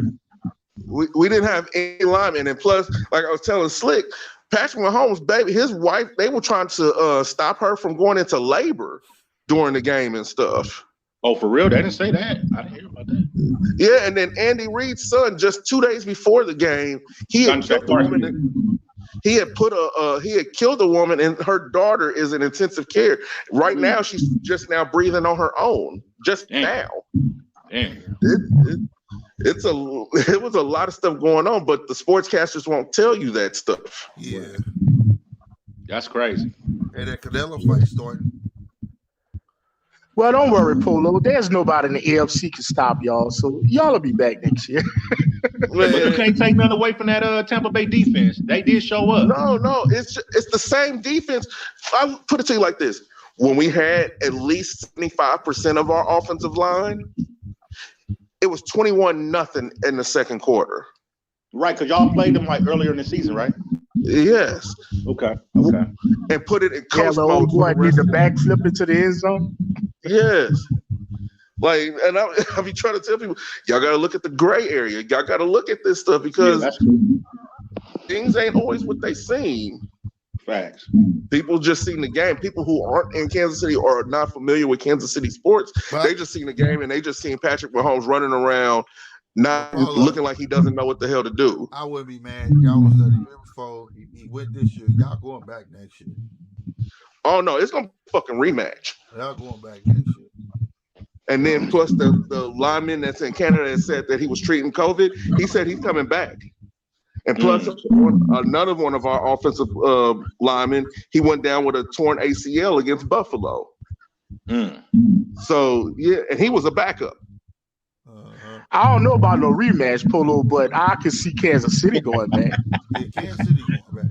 I can see Tampa Bay going back too. I can see a rematch. I can see that. Oh no, man! You can't disrespect the NFC South champs. We are the 4-time NFC South champs, and then we signed Deshaun Watson or Russell Wilson, who he did put on his list as going to the Saints. Robert, your team, Robert. Russell Wilson going to the New Orleans Saints. Oh man, y'all trying one short motherfucker for enough. Fuck. Man, look. All I gotta do is say is Green Bay all day. I don't give a fuck. Green Bay gotta have a come to Jesus talk. No, I cannot say nothing because Green Bay came to New Orleans this past season and beat the piss out of us. So I can't say healthy, bro. That's all. Only thing I'm gonna say is Cowboy Nation, man. Cowboy Nation. We gotta stay healthy. Y'all need a new owner. That's what the Cowboys need. Jerry Jones, please sign Dak Prescott, we whipped Tampa Bay twice. Oh Jesus! Only thing I can say is Jerry Jones, please sign Dak Prescott, please. Jerry Jones need to let the people he hired run that team. Man, we need to sign Troy Aikman as our GM. There you go. That's what we need to do. We need a GM. No, the Cowboys are never going to win until they get No, listen to me. Listen to me real quick. Just listen to me real quick. Until the Cowboys will never win until Jerry Jones exercises that demon of Jerry Johnson. Jimmy Johnson, bruh. Exactly. Bruh. Fired that man for no reason. I kind of been done with Jerry ever since he let Jimmy go and he let T.O. go. I kind of been done with him. But if he let that go, I'm definitely gonna be done with him. No, Parcells let T.O. go, not Jerry. No. Parcells left already. Parcells left already. But you know he don't black quarterbacks like that though. You know that, right? Ryan Shapier. What'd you say, Slick? Shit, you only had one other black quarterback. That was I think Quincy Carter. Yeah, nigga, they don't like black quarterbacks. You for that shit. I'm already knowing. He wants something close to Latino, so because he knows Texas is full of Mexicans. That's why he kept. That's why he kept Romo there. Yeah. He was filling them seats up. That man don't care. He won't fill them seats up. You know what I'm saying? That's exactly what he want to do, man. I kind of been done with Jerry ever since he let Jimmy and T.O. go. I was done with him. Yeah, that man need to go, man. It's time for him to sit down and let motherfuckers run that team, man. Facts. That's crazy. The Cowboys ain't been to the Super Bowl. For the Cowboys not to be a legit contender, bro. Bruh. Too much. That's crazy. The Cowboys ain't been to the Super Bowl in over 25 years. Real talk. That's crazy. And I'm a Green Bay fan, but I grew up doing them damn years, man. You know what I'm saying? Yeah. I grew up during them years. I think everybody had the Cowboy starter jacket. Bro, I had a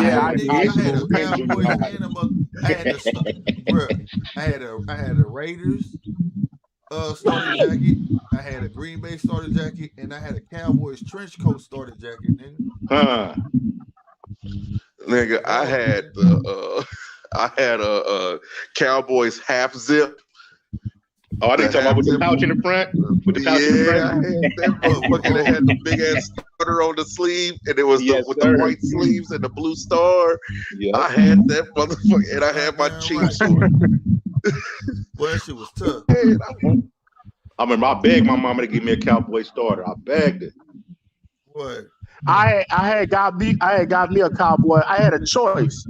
It was supposed to be my first pair of Air Jordans or a starter. We was in Foot Locker. She said you can't get both. And I picked the Cowboy starter. Oh man. I didn't get my first Jordan until I started working my first job at Wendy's in 1995. So my first Jordan was the Shadow 10.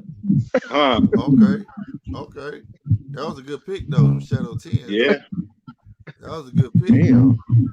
My first pair of Jordans was right after the title. It was the Bread 13s. I would tell y'all something. But my first Jordan was supposed to be the 6.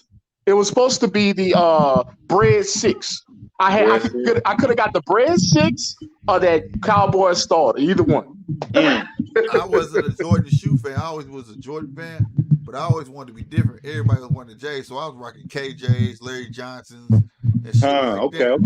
That's what's happening. That's what I was on. But when that Jordan 11 bread dropped, I was like, fuck that, nigga. I gotta have that shoe. Slick was like, I want those. Yep, I begged to shop my daddy. I pops, for real pops. You got, hey, look, we gotta work something out, G. Like, I was too serious, the motherfucker. Boy, I got to call my aunties. That's why I learned the $10 fund. I came up with this joke called the $10 fund. I called all my aunties and uncles and shit for $10. Huh. My dad was like, where you get money from? I said, shit, I called auntie and uncle, nigga. They all gave me $10. Shit, all we need is the other half, G. Just come with the other half. Like, he couldn't deny it. He was like, you really want them motherfuckers? Like, fuck yeah, I want them bitches. He said, Slick made his rounds for real, for man. For real, because who wasn't gonna give me $10? $10, it was just $10. It's best Right. $10 to $80, you know what I'm saying? I mean, but think about the time. That's when Jordans would sit in the mall. Yeah. Bruh. Yeah. That's what I was telling my son. I said Jordans used to come out for beginning of the school year, Christmas, Easter, and then playoff time, it'll come like right before around Memorial Day. Right. Then it switched up to that's all you was getting. That shit switched up to once a month. Like it was crazy. Every 2 weeks. Because okay, he wore the 13s in the championship. No, he didn't wear the 13s in the championship. Did he wear? Yeah, he wore. It depends which one. It was the playoffs. The playoffs. Yeah, he had the playoffs and the bread 13s, both of them, right? Yeah. Okay, I got mines around Christmas time. I remember that. The finals was in June. How was I able to get a hype shoe like that around Christmas time? And I can't find nothing. I can't find nothing. Polo, that's the ones that was sick. The playoff kinds that came out in May because school was over with. Your parents wouldn't buy you those. Parents wouldn't just I was just gonna say parents wouldn't just go buy you no shit, nigga. No, you make it lucky to get the ones for Easter. My grandma and my daddy was like, "Oh no! You see that 2 for $80 right there? You getting a pair of white soldiers and some black soldiers." Exactly. See, that's what, man. Damn, we were better off 25 years ago than we are now. Then, if you think about it, the thing was they was making them the same amount. It's not just that shit sells out, man. It's still out, and these mamas is getting they mamas giving their sons and daughters whatever the fuck they want. We had to earn that shit, G. Exactly. Facts, bro. Because if you think about it, around Christmas time, that's around the time of that second report card. Facts. Right. That second report card gotta be looking good. Yeah, if that second report card wasn't looking good, you wasn't getting nothing. Second. Nigga, please. The first report card had to look good too. My first report card, boy, let me tell you something. My dad had a word for all that shit. A is awesome, B is for best, C is for cool, D is for dummy, and F is for fuck up. And he ain't said shit less than awesome and best, nigga. Straight up. Pops wasn't playing. Nah, man. Shit. And then I ain't get no money for none of that shit. Nigga, like other kids get money, nigga. My dad used to be like, nigga, do you want a cookie? Slick. I ain't give you shit. Slick, you ain't the only one. Shit, me too, bro. I didn't get no money for having good grades. My mama was like, you supposed to. My dad said that's what you're supposed to do, nigga. If I give you something because I'm proud of you, not because you think you supposed to get this shit. Nigga, you supposed to get good grades, nigga. See, my Mima and Peepaw said, if you ain't giving me nothing to brag about, I don't want to hear about it. Right. I got that. So I had to get straight A's because anything that was a B was a failure to them. And then I had to have principal's honor roll. I had to have superintendent's honor roll. I had to have that stuff, or else it was like, why am I even going to school? Because it's not even trying. Let me tell you something. I came in the in-between era, bro, where teachers used to write your grades in on a card, and I could change that shit, nigga. Then all of a sudden they went to that damn printout bullshit on them old ass printers where they had the little holes in the side of the paper where you can rip off and shit. Them old ass printers. Yeah, I remember that. That shit fucked me up when they switched that shit, and I had to get my shit straight for real, man. That shit wasn't no joke, bro. No, I didn't get my first F until middle school. Nah, I'm gonna tell you, I got my first F. I got my first F in science, and it was in middle school. It was the final because I wouldn't cut a frog open. But it was fucked What's up. that, My dad wasn't even mad because like I was all into frog. I had a pet frog and a turtle at home. Oh, they understood that one. Yeah. You know what I'm saying? My dad was cool. He was like, "It's all right, man. I get it." You know what I'm saying? And I told him, I ain't cutting this nigga open. Doubt, yeah. And back then, now, my daughter had to cut a pig open, and she had to cut a frog, but she said the shit was dead. I said, "Nigga, my frog was alive. This nigga was barbaric, nigga. He wanted us to pin the motherfucker down and everything." That's how I felt back then, though. You know what I'm saying? I was like, I ain't doing that shit. He told me get out the class and everything. He gonna tell my dad. I said, tell me that. I don't care. I stood on that one. That's what real. I'll be real with you though. If I was bullshitting, my dad would have whooped me though. You get what I'm saying? But he saw I was standing on that shit like, nigga, I don't give a fuck. You whoop me or not, I ain't doing it. You know what I'm saying? Right. Yeah. See, hey, let me ask y'all a question. Hey, they got a concert going on this bitch. I don't know who this Mexican motherfucker is rapping or something, but yeah, a bunch of niggas dancing around him. See, the zone know what's up. Right now, they see Triller trying to get ahead with his concert shit. This nigga got a hole. He on stage. They got fire blowing everywhere and everything. Y'all see this shit? It's probably Bad Bunny. No, that's not no Bad Bunny. I know Bad Bunny. I don't know who the fuck this nigga is. Y'all not watching it on the stream East live thing? Shit, I ain't even home, bro. Nah, not shit. This nigga got a nigga on the stage doing bike tricks and shit. Oh, the zone and figured it out. Yeah, they said we get left behind. I told them they got pyrotechnics going on and everything. I thought this nigga was gonna walk out with Canelo. This before Canelo come out. That's crazy. Damn. Now, what was you about to say, Rob? Man, I wanted to ask y'all a question. Like certain stuff we used to do with our parents, could we do it with our kids? Because I remember back when my parents used to ask me what I wanted. Like, say like I wanted some shoes. Oh, my mom, I'm going to Foot Locker. I'm going to get it for you. Could you do that with your kids these days? Like, don't worry about going. I'm going to go get it. And they trust you to go get what they want? Because every time I ask for something, like I would ask for Jordans, she would come back with Fila. Right. I always got, dude. I asked for Jabos, she come back with Rustlers. Oh my God! I remember the Rustlers goddamn me from Walmart. Rustlers, niggas. Bro, you know what I did though when I was young? When my mother didn't want to give me nothing I wanted, my mother friend, whatever, she had her boyfriend used to work on apartments and houses, used to clean them up. So I asked him, I'm like, man, can I work with you? So he had me. I used to work with him like in the summer and get my little money and stack my little money up that way. So when it came time for me to go school shopping, I could buy me like whatever I want, plus on top of what my mother bought me. Or if I didn't have it, I'd go to my grandparents though. I know my grandparents wasn't gonna tell me no. I would have to talk to them and kind of like explain to them, or but I knew at the end of the day my grandmother and my grandfather was gonna get it for me, and they was my last option. So yeah, I'm surprised y'all had a choice. My shit was the opposite. I would get in trouble. Save my money. I would get in trouble though. See, I go coach my grandma, and she'll be like, "Oh, I get to you, baby," and then my dad get mad at me because he be like, "You know, goddamn well I'm gonna tell your ass no. That's why you took your little punk ass over there." That's what I used to do, Slick. Exactly. He used to give me that shit, and then y'all had a choice. I'm gonna get this shit. They be like, "No, you forget these 2 for $80, nigga. You gonna save you some money." I used to be mad at that shit, dog. I used to be mad. Shoot, my grandmother was worse than my mom. She would go to Payless. Oh my God, get some Buster Browns on your ass, huh? Oh no! What they used to be called? I forgot what Payless is. That those Payless HJ9000. Something like, oh my God, it was plastic and your ass be leaving black marks all over the gym. Damn soul leaving black marks all over the gym. That's what I was in until I got my first pair of Jordans. Was Payless.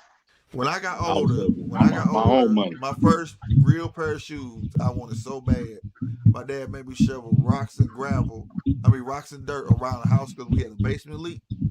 And it was the first flights with the big tongue Nike flights. I had that was all white with the black suede on the toe and the black suede on the side and had the red around the big fluffy tongue. The tongue was black and the flight was in red. Man, I still remember them motherfuckers like it was yesterday. And that some bitch took me to go buy them some bitches. They were $70-something.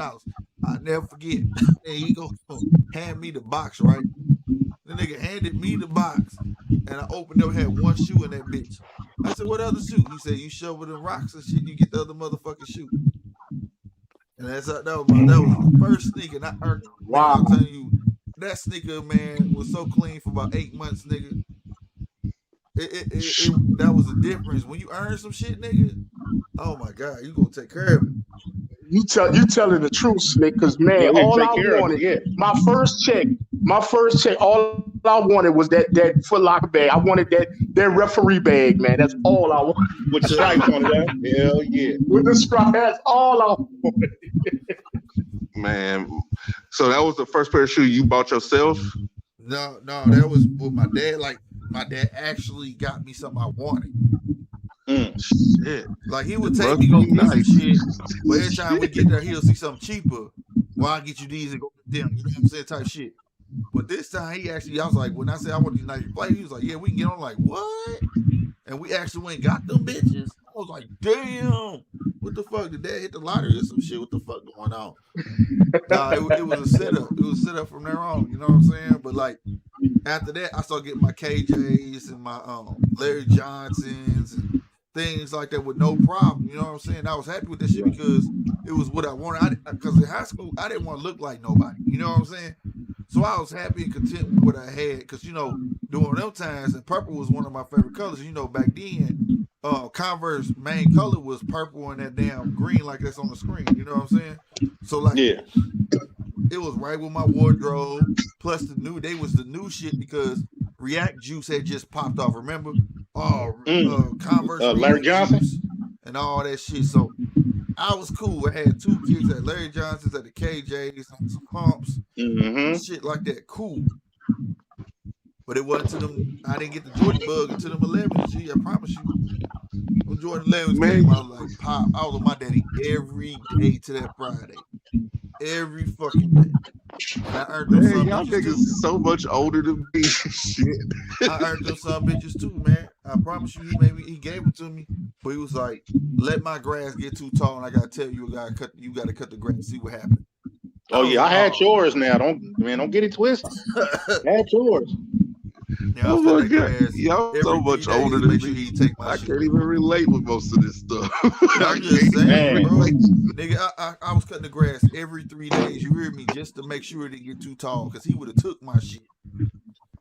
See, I didn't. Damn, Polo, you don't remember the Jordan commercials? I'm 33 years old. Nigga, no. You don't remember the goddamn Gatorade commercial? I want to be like my. You don't remember that shit? I don't remember. I remember the commercial for Space Jam. I remember how it would come on between Fresh Prince and Martin and stuff like that. Yeah. Right before Tales from the Crypt. I remember. How you remember Tales from the Crypt and you don't remember goddamn me? The Gatorade. Y'all crazy.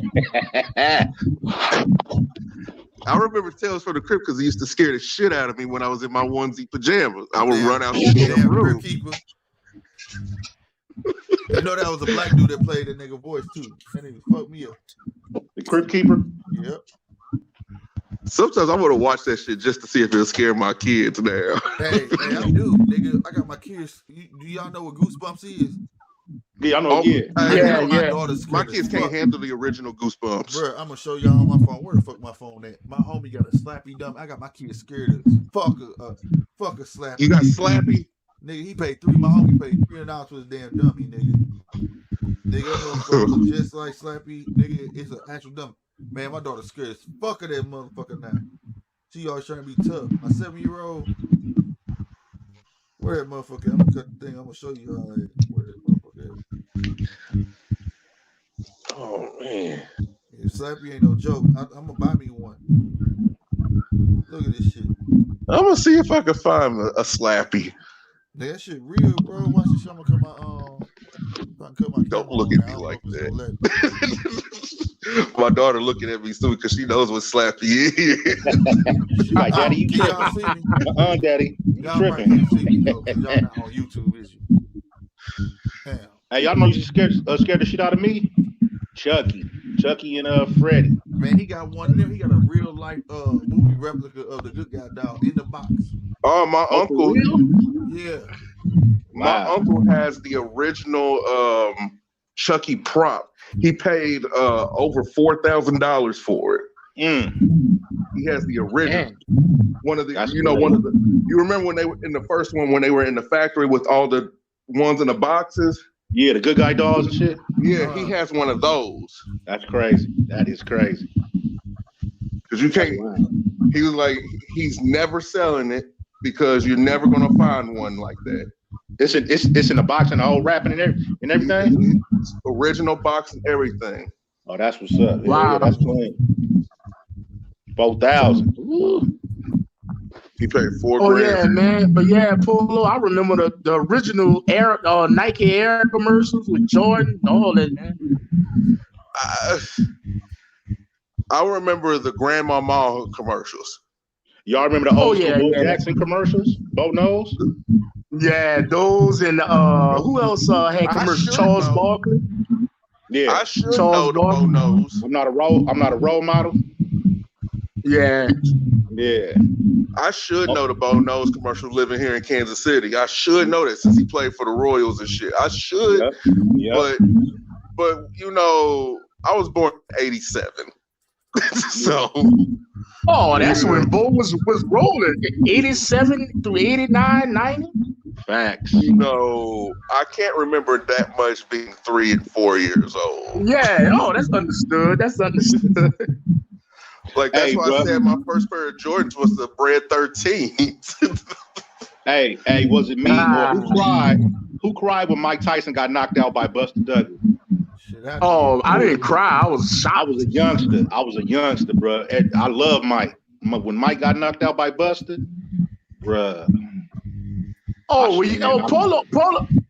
missed prime time days too. Dion. Oh yeah, Dion was that dude. Now, I didn't know about the commercials. That don't mean I didn't know about Deion Sanders.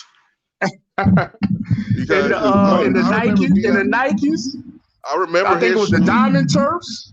The Diamond Turfs. Yeah, I remember his stuff because he came in the same draft class as Derek Thomas, who played for the Chiefs. Derek Thomas, DT. I remember that. I remember all of that because at that time my mom was dating Deron Cherry. He was a he played a cornerback or something, huh? Yeah, at that time. Polo, what you know about Neil Smith?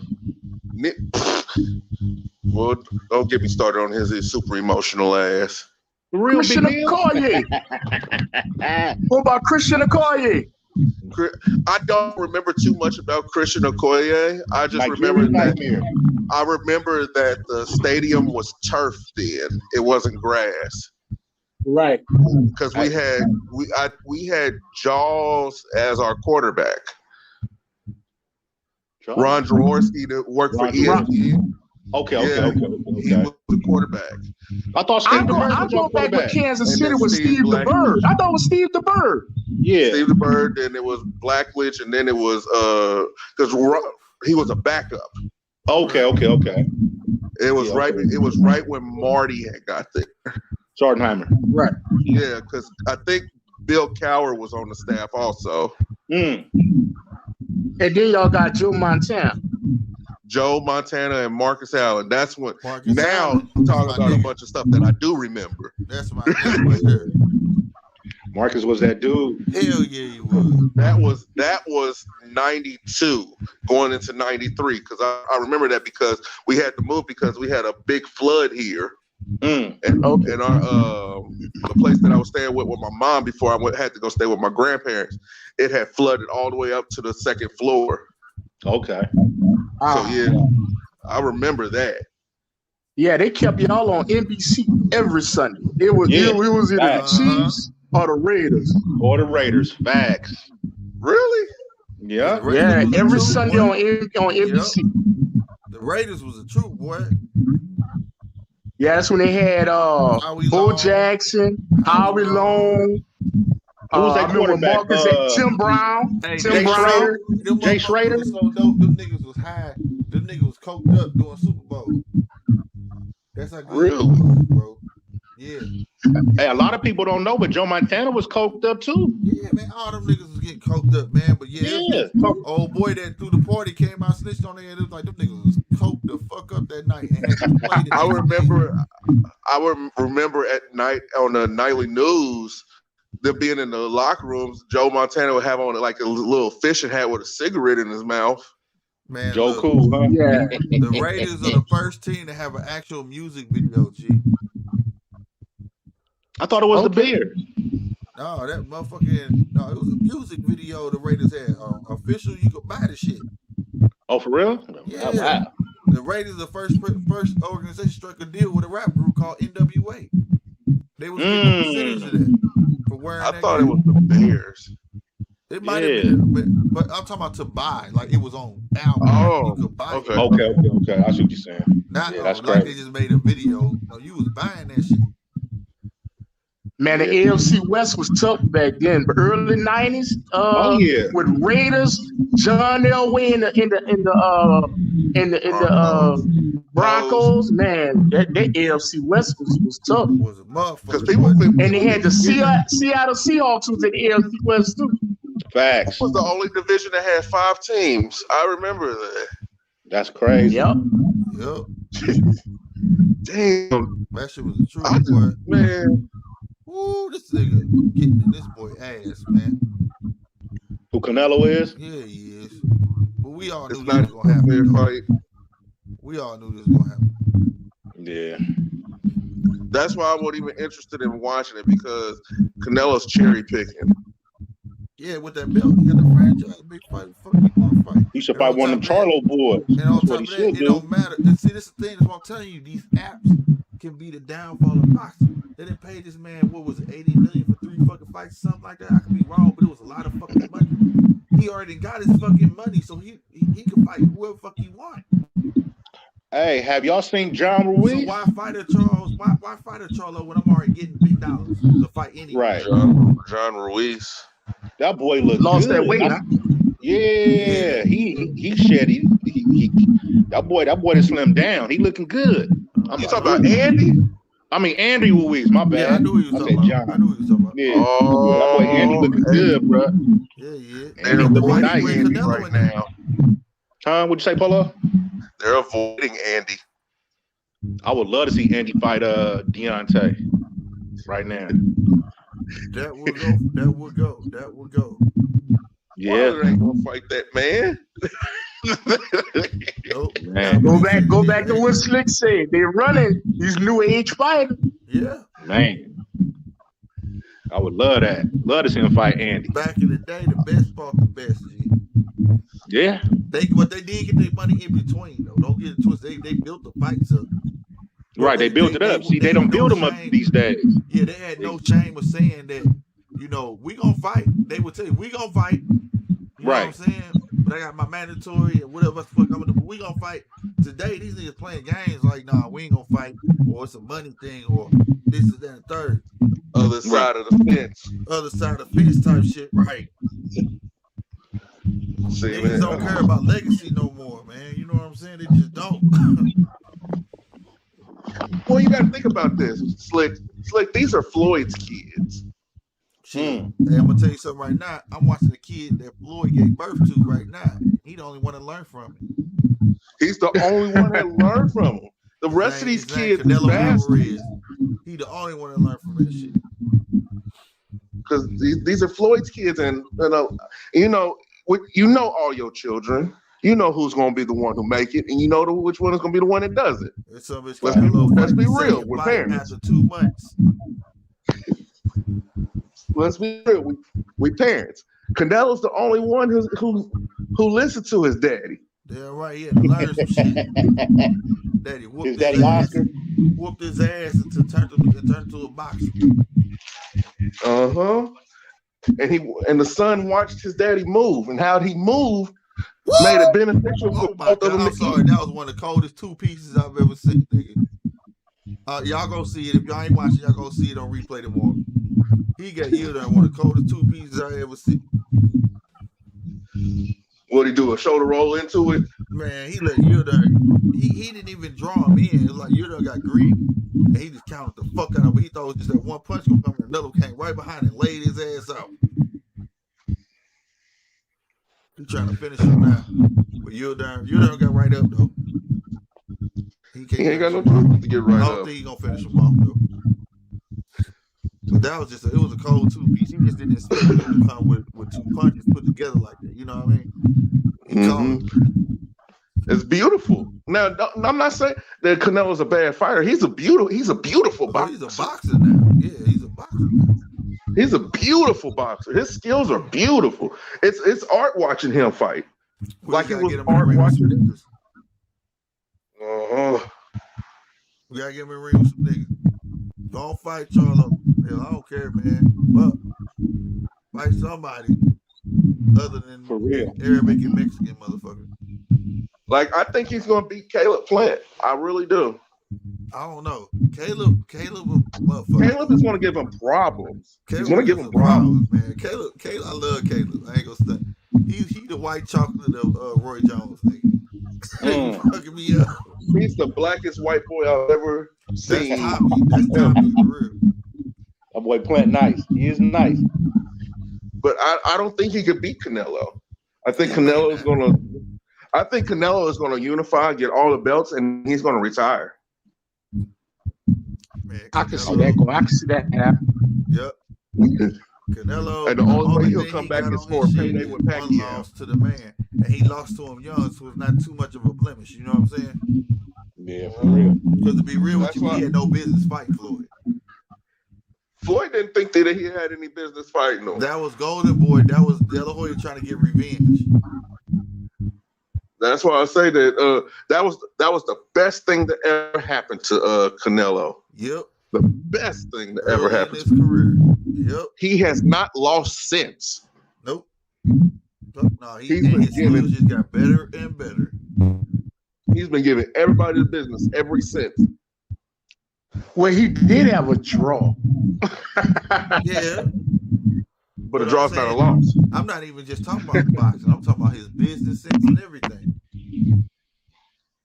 Right. All the way around, like he just learned, like, fuck that.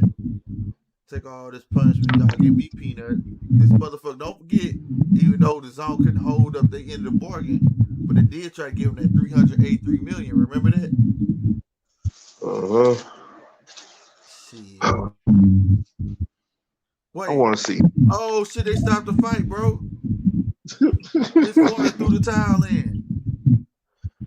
He ain't got no business. Over with. The niggas threw the towel in, bro. He confused. Like, why the fuck y'all throw the towel in? I'm confused too. It was the match was over. Why'd you throw the towel in? Oh shit! I'm confused, bro. I'm confused. I don't know why they threw the towel in. The round was over. He went to his corner without wobbling or nothing. They was like, "No, it's over." Boy, it's something else. He's gonna fire all of them because they don't have no faith in him. Damn, that's fucked up. Yeah. But this was I think Yildirim got like 2 million for this fight or something like that. This is his biggest payday, so he mad at them. He looking at them like, man, I don't believe what y'all saying, man. Is that Mauricio and that motherfucker? I can't believe the Dallas Mavericks just beat the Brooklyn Nets. For real? Yeah. Brooklyn ain't always cracked up to be. Hell, this NBA season ain't always cracked up to be, honestly. Man, I can't. It seems like to me they're playing every other night, isn't it? Yeah. The dude who run the screen, he gonna put on the screen and say shit fight ever. The shittiest fight ever. This nigga's stupid, dog. Man. Damn. Oh, yeah, I couldn't watch that. Mediocre fights, man. What's coming up next? Nothing. See, that's the backlash, man. That Canelo cherry picking. It's gonna come a time where you're gonna get called out by the fans, man. Yeah, they gonna ask him what he gonna do. He got one more fight now. That's why he trying to hurry get these done. 3 fights. Who he gonna fight big, man? Right. Because he gonna need we haven't seen recognition. We haven't seen you in nothing big since the Triple G fight, man. Hey, you said you want to see a Triple G fight? I said no. We haven't seen him in anything big since the Triple G fight. Oh, right. I think what he really trying to do, he trying to pass Mayweather, bro. Yep. What? With the 50-0? Yeah. Oh, he can't. He lost. But still, though, you know how they go. It ain't about the loss. He had that one loss, but then he'll clean up past that, though. So if he clean up past that one loss and actually hit 50, they hadn't lost since then. People will count that. Hell, so he's trying to be. I count Chavez's record. He's the daddy, the senior. Shit, that nigga record is impressive. I mean, all time. Where would Canelo land? I don't see. He wouldn't be with Floyd. He wouldn't be with Floyd. I don't believe an O means anything. It just, you know what I'm saying? It just makes me want to go pick apart your resume. That's what it do, because I'd be like, how did you get 50-0? Like, okay, then there's a couple. Like, I know how Floyd did it. My thing is, this thing we gave some of them niggas a second round. Do you think it'd be the same? No. No. It wouldn't. Honestly, that's why he never really gave nobody a round two, except for Madonna. I mean, people who gave him. Can you imagine if he gave Cotto a round two? Could you imagine if he gave what's my boy from Brooklyn? Trinidad? No. Zab Zuda. Zab, that's who I was thinking about. He gave Zab get that nigga hell the whole fight. What was Zab? What if he gave even Victor Ortiz? Don't forget Victor Ortiz was whooping his ass the whole fight. Yeah. I mean, he ain't getting nobody no round two. He gave the right person round two. That's what I said. But when you do catch a legend like Julio Cesar Chavez, go count how many number twos he gave people and dominate. Nigga got like 70-something wins, don't he? Shit. 70-something wins. Right. That nigga, but Slick, see what you said? That kind of go back to my point earlier. That's legend status. When you just deep throw a name after name after name after name, and this man defeated. More than you get what I'm saying? Right, more than once. You know? Yeah. And not to take it away from all the Sean Porter fans, not to take nothing away. Yeah, he gives a good fight. But dude, you gotta complete the fight, dude. You gotta win. Oh, you talking Sean Porter? Yeah. And the thing is, I don't know if it's a confidence thing or he getting his own fucking way.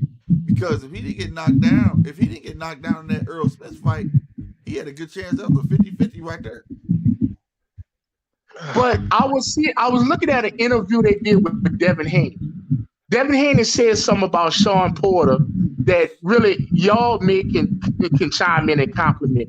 They say styles make fights, right? Right. And they asked Devin Haney about Bud Crawford versus Sean Porter. He said, yeah, but I think Bud will get him because how he likes to heave in and throw his head in and all this. He said, Bud gonna eat that up. That's different though. What I tell you the other day, Polo J? What was I studying? You said the same thing. I said I was studying Bud Crawford. Bud don't like fighting off the back foot. Bud don't like putting on the back foot. He got a bad habit of dropping his right fucking hand. I don't know what the fuck that's about, bro. I don't know what the fuck that's about. But when you rushing him, he don't like it. Rush and roll to the right. Rush and roll to the right. Rush and roll to his right. All his fights, anytime he rush this nigga, he'll start backing up so fast, but he not throwing no punches. And then when you throw that left, for some reason, it's like he trying to dodge it, but he drops his right hand. And that's why I kept saying he needs to fight a Sean Porter before he fights a Earl Spence, because Earl Spence gonna keep coming forward. Earl Spence not gonna go back. Right. He needs to fight a Sean Porter to get the feel of that, because I'm telling you, Sean puts that head down, Sean gonna keep coming forward, and quiet as kept, Sean not easy to knock down. Well, honestly, I think that Bud is gonna have to fight a gauntlet before he gets to Spence. Like Spence is the big bad boss at the end of the game. He's gonna have to fight. He's gonna have to fight a Danny Garcia. He's gonna have to fight a Sean Porter. He's gonna have to fight a Ugas. Well, I think Ugas. I don't want to see Sean. I mean, not Sean Porter. I don't want to see him fight no motherfucking Danny Garcia. Danny Garcia at this point is a money fucker. That motherfucker just gonna walk forward. They ain't got no head movement, and he's just like a mummy. That's what he's like, a mummy. Fuck him. Or a Mikey. I can see Ugas though. Ugas a boxer. Now he ain't gonna sell a fight. He ain't gonna sell the fight, but he's a boxer. He's something he can learn from. For real. Boxing is in a weird state. I'm telling you, these apps gonna play a major part in this shit. But Slick, Polo, tell me a fight that Bud can get in that he'll be the underdog. That he gonna be the underdog? Yeah. When he fight Earl, they gonna count him as the underdog. Yeah, that's true. Because you gotta think. They get in that fight, guess what's gonna happen? Earl Smith is automatically gonna get the first 3 rounds. Simply because that's how Bud fights. That take 3 rounds from him. He got 3 rounds to get that fight going. If he don't get it going by the 6th. Oh, that's his over. Right. So he's automatically gonna be called the underdog. That's how that man fights. He takes the first 2 to 3 rounds to figure you out. But that's another thing, because Spence gets better as the match goes on. So my thing is, if I was Bud, I'm not coming there trying to get the knockout. I'm coming there trying to get the boxing win. But Earl is a dog, so Earl want to fight inside, which is gonna keep Bud on the back foot. And I've yet to see have seen Bud fight inside game. Have you? No. There's too many variables in that fight. That's why everybody wants to see it. Like, say it's like a Hagler Hearns. Do you remember when Hearns was running backwards and running around because Hagler kept coming forward? That's what we might end up seeing. But my God, that Hagler Hearns, that first round was like legendary. Yeah, and the thing is, Bud likes them too.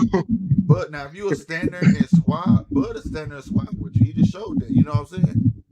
But he can't do that the whole fight, though. Right. He ain't gonna be able to do it the whole fight. But it's gonna make a great fight, man. It's gonna make a great fight, but I think he'll be a fool to just go straight to Earl without fighting somebody that's at least similar to what he does. You know what I'm saying? I understand, man, but I don't know if it's gonna happen. No, but he will be the underdog. He will. But look, who is Bud's mandatory right now? Y'all know? Sean Porter. Okay. I don't see why they don't want to make that happen. Well, they just offered him $2 million. It was $1 million. Sean denied it, and then they just offered him $2 million. He said, "Fuck no, I'm worth more than $2 million." So, but I'm gonna tell you something. The reason Bud and them keep offering low money is because the only thing that could supersede that mandatory is a championship bout. So, if he get that championship bout with Earl, then that can happen. Or he could pay Sean step aside money if Pacquiao actually want to fight. That's all this shit is. You get what I'm saying? You know what? I say strip all them niggas of their belts and make a tournament and make them earn them. That's why I said bring the tournaments back. Shit. Strip them all of those belts. Let's see who the best for real. That's why Andre Moore can talk shit. He beat everybody. He beat all the top names. I mean, shit. And then won and retired on their ass. Said, "Bitch, ain't nothing for me to do no more. I beat everybody." Like, imagine a tournament with Porter and Bud first round. Boy, that I'm telling you, just dig it. That is, I don't know how the fuck Bob don't understand how he can't sell that fight. I could tell the whole tournament. Bud and Porter first round. The next fight would be Thurman versus Spence. Man, look. There's too much comp in their weight division. Who else is in that? None of that. But for real, that Sean Porter and Bud Crawford gonna be a motherfucker. Make that a first round fight. That is gonna be so exciting. That fight is gonna be exciting, bro. Because if it's tournament style, them niggas is basically fighting for their career at that point. I'm telling you, bro, the best and the worst out of like I was asking you, I don't know if y'all remember the Super Six that made Andre Ward. He was the underdog. He was the last they picked to win. He beat everybody at Tall Froch. He beat everybody back then that was leading in that division. See, I say make it a tournament like that. The winner gets a year off. They run the tournament back to see who's going to fight the champion. Man, that motherfucker one got all that money and retired on it. Like, fuck y'all. I do the same shit. I do the same shit like Andre Ward did. Fuck y'all. Hell, I would do that in super middleweight too. Make Canelo ass give up them belts, get into the tournament. Yep. Because think about it. Benavidez is going to be in there. Man. Plant is going to be in there. Canelo's going to be in there. The Charlo's going to be in that motherfucker. That shit would be ridiculous. But it was saved boxing. All I'm saying, man, I don't know why these motherfucking section bodies don't get together and quit trying to be against each other. That's another thing. When you got WBC, you don't like IBF and all that type of shit. You know what I'm saying? They've gotten too comfortable. Yeah, they need to work together and get these tournaments and talk to these about, like, would you like being in a tournament? We got a belt that's gonna prove who's the best. Well, see, the thing is, y'all, they comfortable in their own space. You got Top Rank comfortable with ESPN, Disney. PBC is comfortable with Fox. I mean, they gonna talk about it. Oh, hey, this will be a logistical nightmare. The networks is not gonna have it. You know. Man, oh my God, I would love that tournament. Bud Porter, Spence versus who did I say? All right, hold up. Where you gonna air it? Well, since it would be Showtime or HBO. Bring back. Hold up. Wait, what you call got a contract with ESPN? How you gonna do that? If it's a tournament, you can air the fights on whatever. They did it before. It was called the World Super Six. You don't remember that? No, I don't. With Andre Ward. Yeah, the World Super Six. Yeah, I remember that. In that tournament. Get the top 8 fighters in that division to put them in the tournament. Everybody. Andre Ward was listed as the underdog at the time. He was baby facing there. He had no hair on his face and nothing. That's how you make a start. Because I can see Ugas going against Danny Garcia. I can see that too. But I got Ugas in that fight. I just don't like Danny no more. I don't. He don't like Danny Garcia. He don't like Mikey Garcia. I like Mikey. I just don't like. You like Mikey? Yeah. So it'll be Ugas and Danny. It'll be Bud and Porter. It'll be Spence and who could Spence fight? Shit, Mikey again. Thurman for a tournament. Thurman. And who would the next fight be? Because that's 3 fights right there. You gonna have Mikey that's gonna come up and wait in that fight. You gonna have a bunch of motherfuckers getting in that tournament. Mikey would probably come up and somebody would come down. No, it had to be all one division. So Mikey already walk around naturally that way.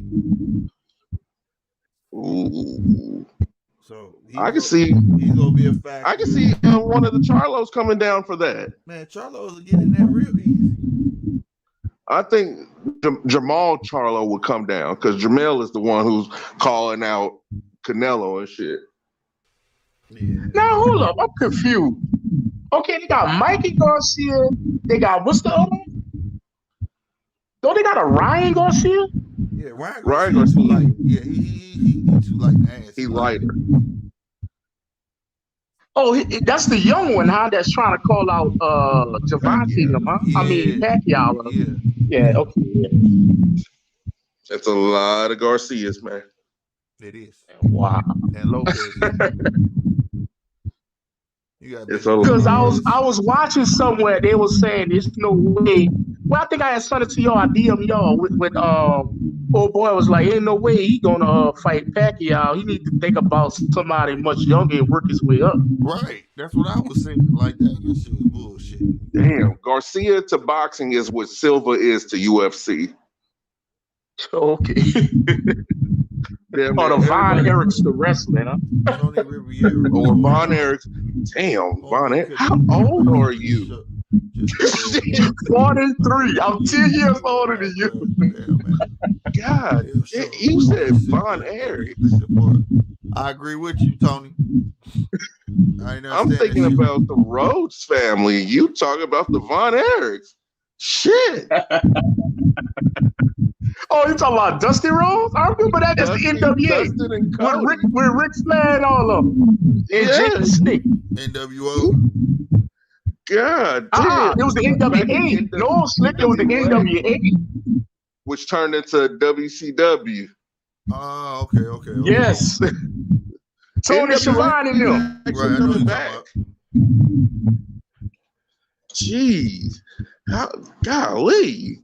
I am too young for this conversation. I ain't earned. But no, they had the Von Erichs. The Von Erichs were in the 80s.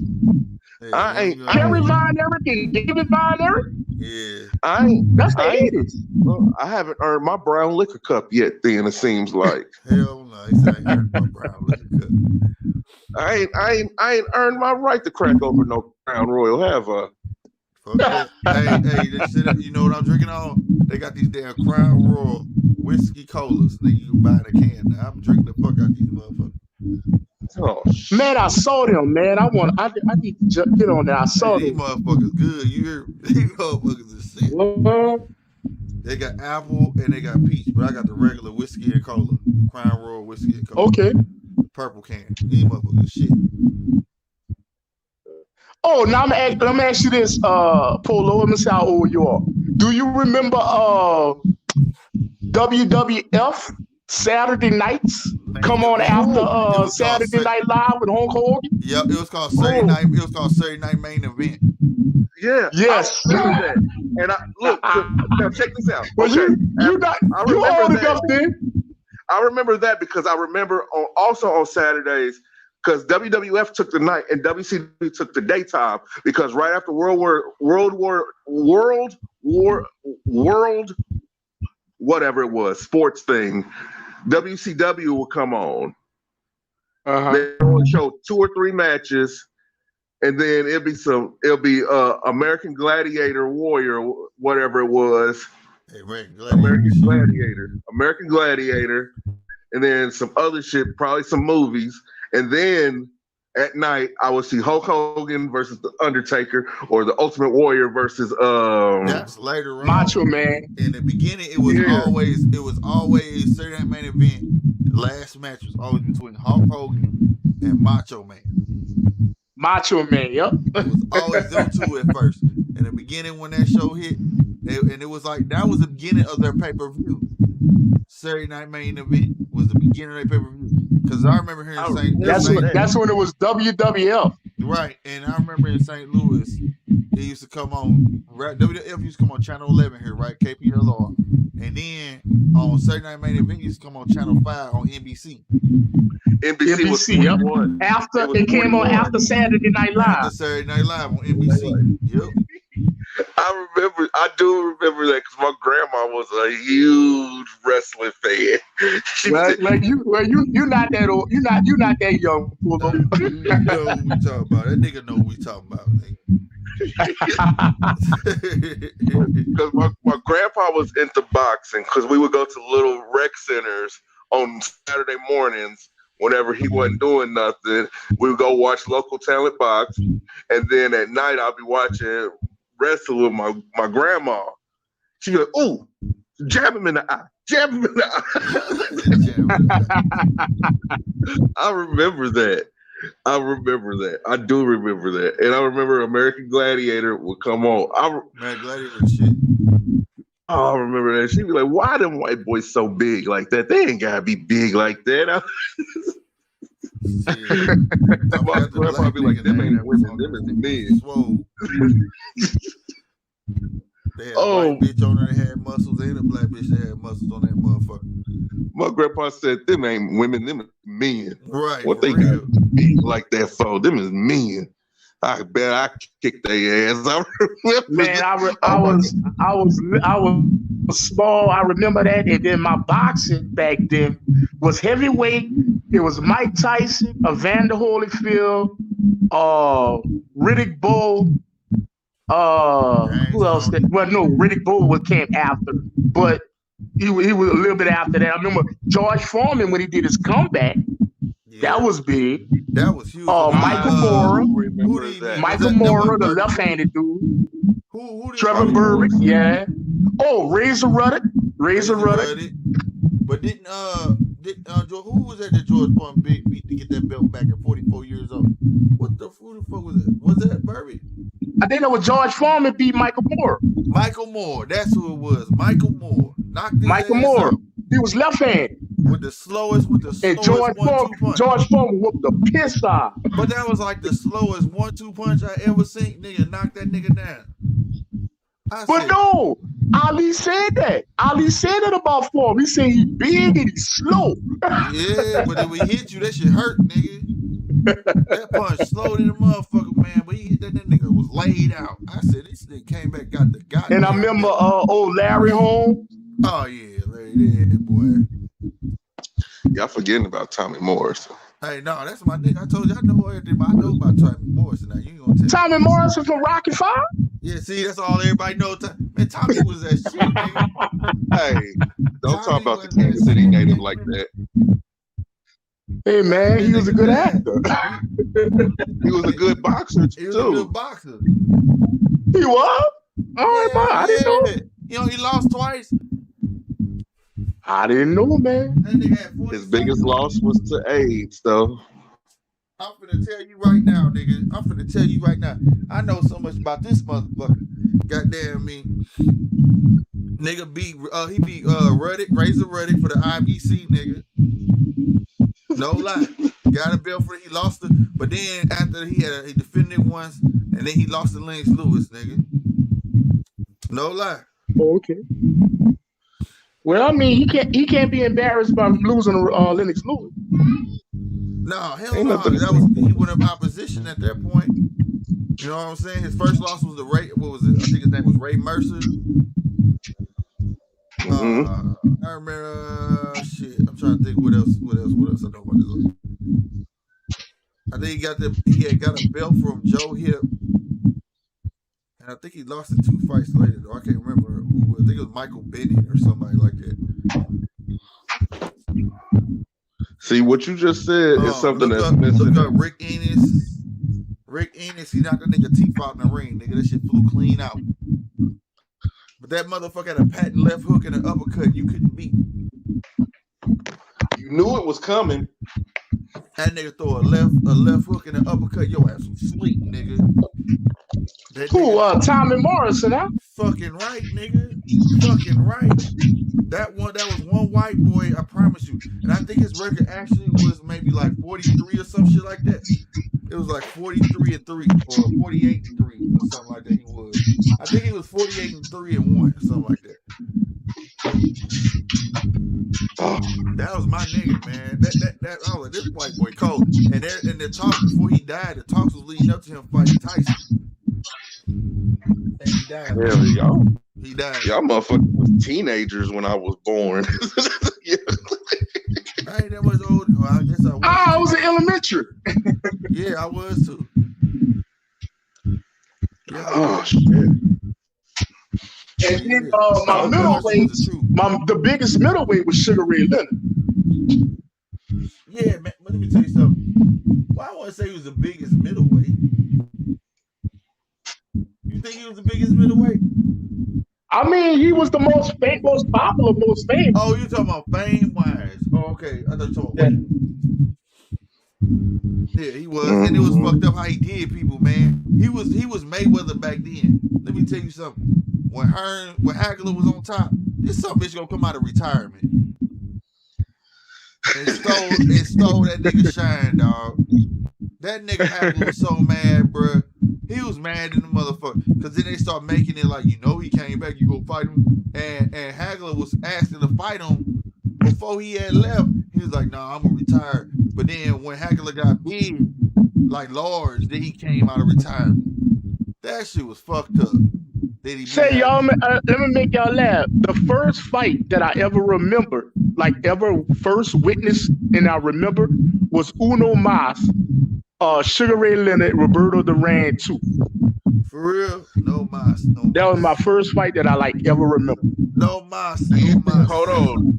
You think Sugar Ray Leonard could have beat Sugar Ray Robinson? Fuck no. No. Exactly. So he ain't that good. No, but that's a different weight class too. I will tell you something. Well, no, he did fight midway a little bit, but that nigga could fight he was knocking niggas out going backwards. That's a cheat code. That motherfucker walking backwards knocking people out. But that's why back then they trained for that. So it's a lot of stuff they don't train for now. Like you rarely see motherfuckers throw uppercuts now. Niggas see uppercut, you be excited. You know what I'm saying? That used to be part of a nigga repertoire, like, period. You know what I'm saying? Like, okay. People always question me on my top 5 boxers of all time. Tony Riviera said there's a good 30 for 30 on Tommy Morrison. I gotta look that up. Good looking, Tony. Because I don't have Muhammad Ali in my top 5. You don't have Ali in your top 5?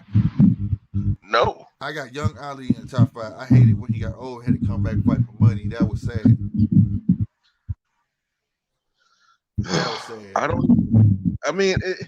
If it wasn't, okay. I'll put it, okay. If it wasn't for the out of boxing stuff, would Ali's resume still stand? Hell yeah, Ken Norton. Oh, Frazier. Yeah, he fought some motherfuckers, man.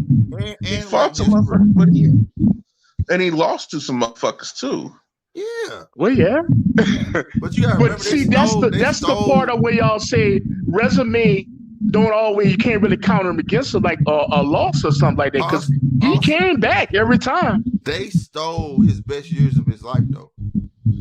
Right. They stole the best years of his life, and then he came back and gave the world a hell of a show against Smoking Joe.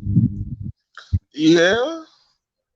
You gotta give him props for that, bro. Like, that man had life real. When niggas talk about life problems, that nigga had life problems, and he still made room for boxing. Most niggas would have left boxing alone. That's why I have Jack Johnson as my number 1 boxer of all time. Oh yeah, Jack Johnson, the original heavyweight. The original, the first champ. Yeah, I have him. I got Joe Louis. You gotta have him as the number 1 heavyweight. Nick was fighting like 19 times a year. He's my number 1 fighter of all time. Yeah, and he wasn't losing. That motherfucker was beating everybody from America to France. Mm-hmm. He was with everybody. That was a big motherfucker though. Nigga used to fight shit that looked like diapers. Yeah. Fight 25 rounds. White diaper. Like, now, what y'all think about Antonio Tarver? Antonio Tarver, he is a legend. He gonna be a legend all day, man. Tarver was a garbage. I just hated the way his lips used to look when pink ass lips with black ass. But he never been garbage. He just was the one that actually peaked game how to beat Roy. You know what I'm saying? Right. And he executed his game plan. And another thing puzzles me about the boxing.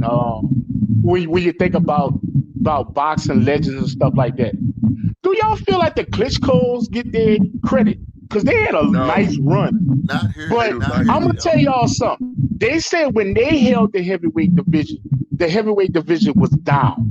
It's like they try to discredit them dudes. You know what I'm saying? I think, Paulo J, when we just talking about the two niggas, I think it was because back then they wanted to see the brothers fight each other and when one step down. Back then they didn't like that. They thought they was gonna be able to pull that shit off. And they was like, nah, we promised our mama we gonna never fight each other in boxing. And the other one stepped down. I don't know if it was Vasily or the other one, but one stepped down because they had the belts for Hellas. Remember that shit? They had the belts almost 10 years. Yes. In the same from way. Like Lennox Lewis. I mean, they combined the gap between Lennox Lewis and I want to say Deontay, huh? Yeah, I'm talking about them niggas was beasts. They was beasts. And it wasn't until, like I said, what's my nigga name? Fury beat the Boogeyman.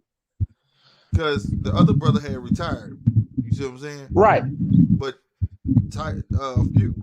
people try to say Tyson Fury be the old man, but that old man was still beating everybody. I mean, even after that, he got the title back, and Joshua beat him. So you can't really count Fury's run in that. You really can't. No. Tyson beat him before Anthony Joshua. I know, that's what I'm saying. You can't really count Fury's run. You can't, in my opinion, because he had to relinquish. What, he had to give up the belt? Yeah. Yeah, that nigga got on drugs and wasn't fighting no motherfucking money. But that don't stop the fact that he beat that man. He beat that man. He beat him, but you can't count that. I don't know what I'm saying. I guess I'm just trying to say like that's an impasse in the heavyweight division history. He beat that nigga. He beat that. I'm not saying that he didn't beat him. I'm not saying that. It's just Fury's run as champion is. Just say his champion run don't matter after that. But I give you that. But I can't say that. Nah, fuck that. We not wiping the fact that he did beat that nigga. He beat that motherfucker. now after the fact, his championship run didn't mean shit.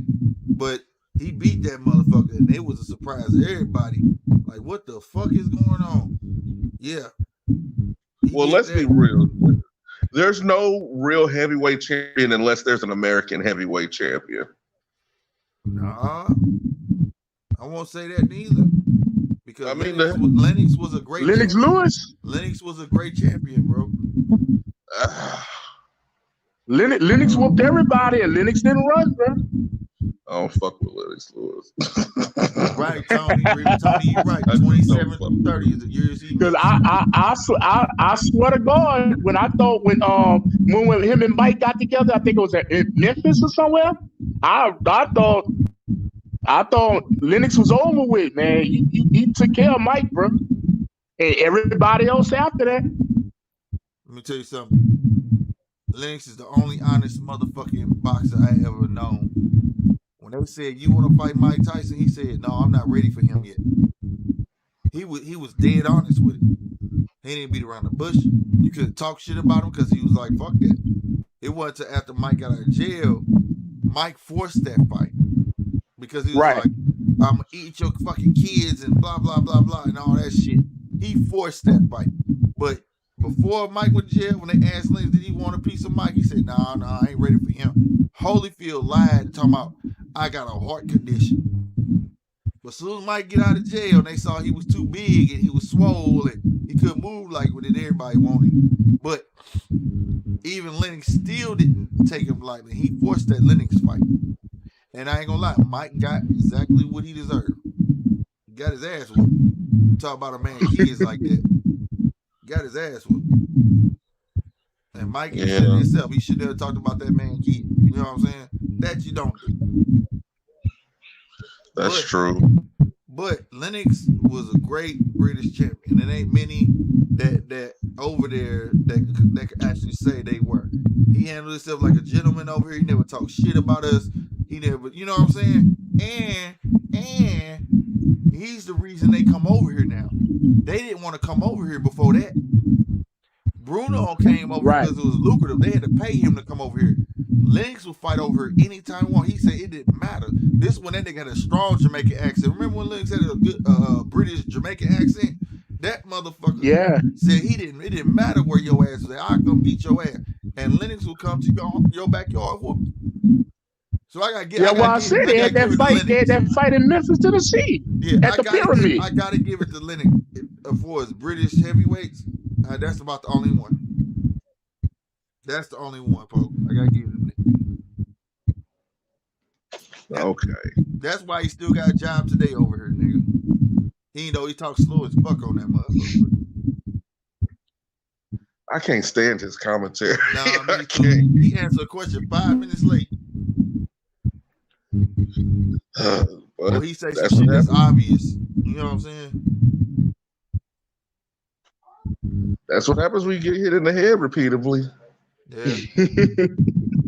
Because he didn't know when to retire neither. He should have been retired. Long retirement. Man, other than that, ain't really been no great heavyweights. It's just not coming back around. And sad to say, Deontay's not one of them. You had David. I agree with you. David Haye for a little while. But other than that, you had David Haye for a little while. Then he finally got his ass knocked down. Which is, David Haye, a British heavyweight. But other than that, no, it's finally coming back around. But now they start acting like hoes, and they finna let it go back overseas again. Because the ones over here act like hoes.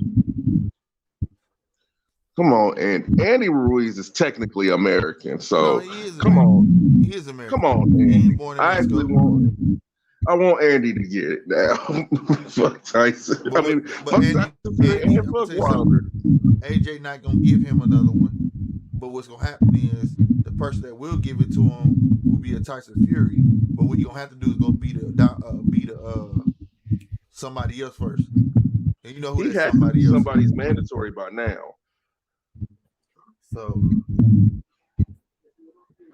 he has to be somebody's mandatory. I don't know what the hell is going on. He has to be. Well, we don't know who Dante's mandatory gonna be until he put his hat back in it. Put your hat back in the ring. Mm-hmm. They not gonna tell him who his mandatory is. Why you saying all this hoopla arguing bullshit? You ain't even announced if you back boxing yet. And if so, they would have been told him who his mandatory was. Because we already know he's not trying to get a fight. He's trying to get paid in mediation. He's not trying to get that fight. So put your hat back in the ring so we know who your fucking mandatory is. Because I'm hearing conflicting reports about the Fury and Joshua fight. 1 minute it's on, the next minute it's not, and they already exchanged contract.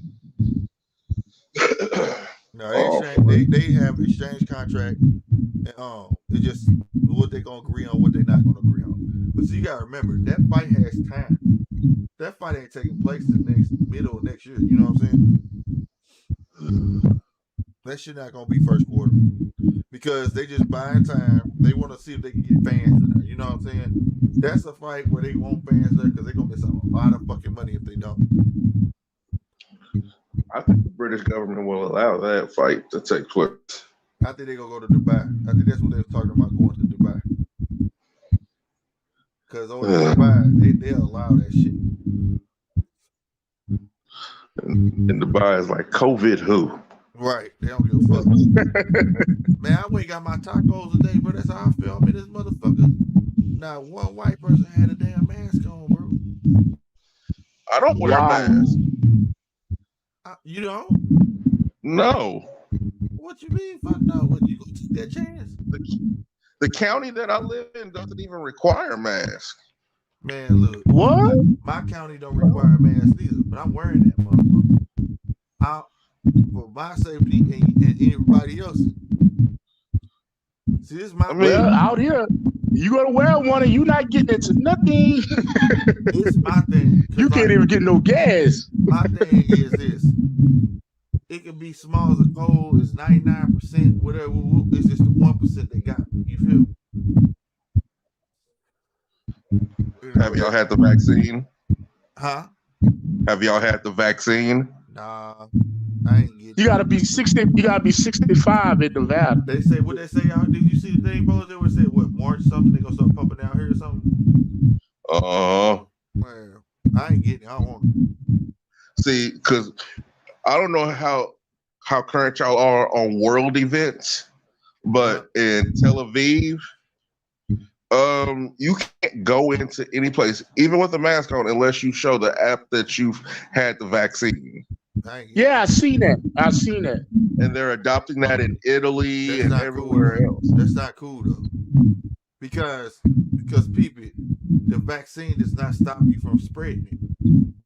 It does not. It doesn't even stop you from getting it. It just it gives you the antibodies to help fight it. Yes. It's a synthetic, and it's the first of its kind too. It doesn't even have the COVID in it. You know how you got the vaccine for the flu, and the vaccine for the flu has the flu actually in it. You get what I'm saying? Yeah. This doesn't even have COVID in it. It's some synthetic fucking shit that's supposed to help you fight it. Now, what gets me is when they say synthetic. So what the fuck are you putting in me? So you put chemicals, which means there's a lot of test dummies out here that shit might not agree with. You know what I'm saying? And I ain't finna be one of them, because I know for a fact when I take the flu shot, man, it basically feels like I have the flu.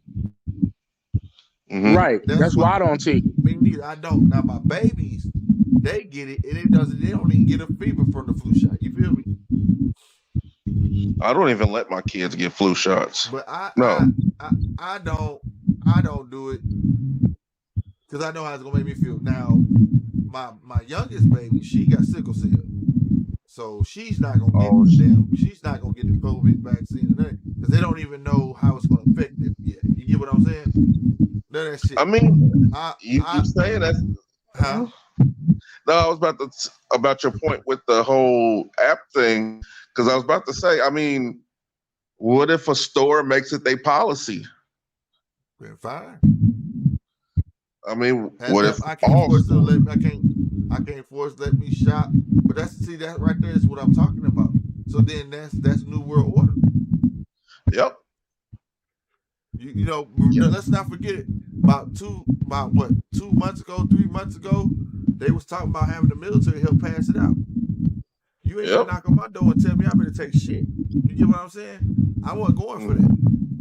No, and I'm not going for that shit either. It's just there's a lot of funny business going on, right? Like how much. Well, that's the military does do the COVID test in Nevada. I mean, in Las Vegas. They do? Yeah, the military does it. When you go to get a COVID test here in Nevada, because I done had like 3 of them, and it was given to me by the military. Oh wow! Out here, you just go through your local shop, they got that Walgreens, they got that bitch at motherfucking. Oh no! You out here to get tested. You go to the cashman center. It's like a big, gigantic, like I ain't gonna say arena. It's like a big hall, and they got the military trucks out there, and the National Guard is the one directing you and giving you the test. Y'all must have a big outbreak out there of it. Because it wasn't like that I don't know. It could possibly. I mean, it wasn't like that here. Like it was all around us, but there was some cases here. But now to get the vaccine, you could go to like Walgreens, CVS out here, and also I think it's the Southern Nevada Health District, and you go get it there. Yeah, that's something else. They have a registry. They have a registry of people who have not taken the vaccine over there too. That's if that makes its way over here to America, and people have to show that they had their shots in order to get into a place, that's dangerous. Yeah, it is. Because that is going to start a civil war. That will. Yes, and not to mention all these motherfuckers was talking about Trump was going to start World War III. This motherfucker Biden over here bombing now. Man, we already knew that was coming. I was telling everybody just about picking which poison you gonna ride with. I knew all that shit. Everybody told me I was stupid. But we can't go through this with Trump again. I'm like, either fucking way we fuck. I don't give a fuck with nobody. That motherfucker, you can't tell me one person. I've never heard that, this in my life. Well, Biden is not as racist as Trump. How the fuck you be less racist than another racist? You be either racist or you not. You know? I mean, not to mention one was friends with, David Duke, the grand. I don't care what experience they had in their past. Once you racist with me. Ain't no coming back from that shit. We all know why he picked. He took the old Lincoln approach. I'm gonna free the slaves so I get back in office, right? So I'm gonna pick me a black woman because that's what the blacks want. So I get in office. He got in office because of old girl. He didn't get in office because of him. They see. I don't know why they let people speak for the whole community, because a lot of people don't fuck with Kamala Harris. No, I showed for the dope. That motherfucker, boy. But I did my research on that bitch. And then she wishy-washy, bruh. I watched this bitch on motherfucking goddamn YouTube and call herself Indian. And then in a whole nother interview, she said she was a black woman. I'm like, bitch, which one is you? You can't do that. You know what I'm saying? That's called being a politician, Slick. Yeah, that's called wishy-washy. Where I'm from. You ain't finna be some Indian today, tomorrow I'm a nigga. Nah, bruh. See, that's my problem with our community. We go for whoever whispers sweet nothings in our ear the most.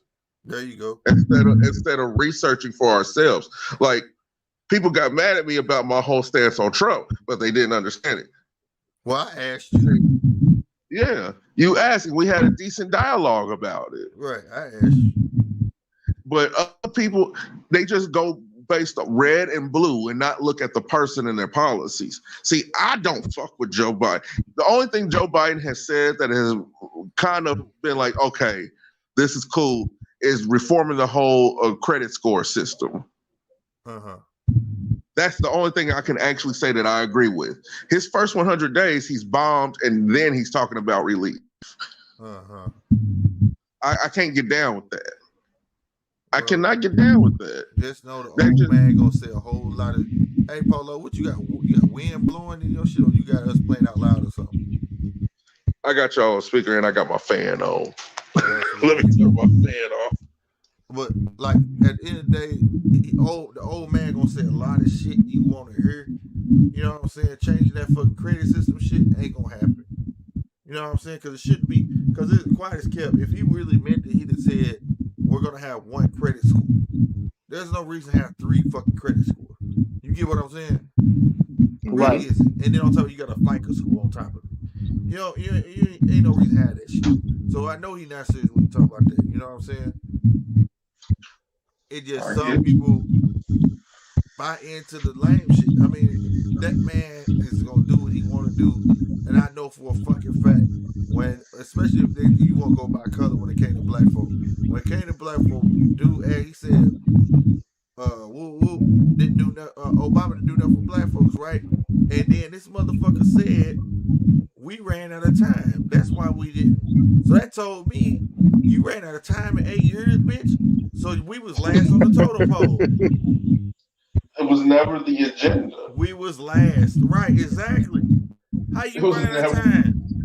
So the same thing finna apply to this motherfucker. What you think was gonna change? And see, I've noticed a lot of people around my age are getting, a lot of the people that voted for him are getting pissed off because remember, he ran partly on, the student loan forgiveness. Yeah. And now he done popped up and said that he has no authority to even do that. Man, look. The only thing he do is defer your shit. All thing he do is defer shit like he did. But it ain't gonna be no forgiveness though. Them people ain't getting that money. I'm sitting here laughing at people. I'm laughing because it's sad. It's sad. And I'm laughing because it's sad that people want handouts from the government, which means they're giving the government more control over them. More power.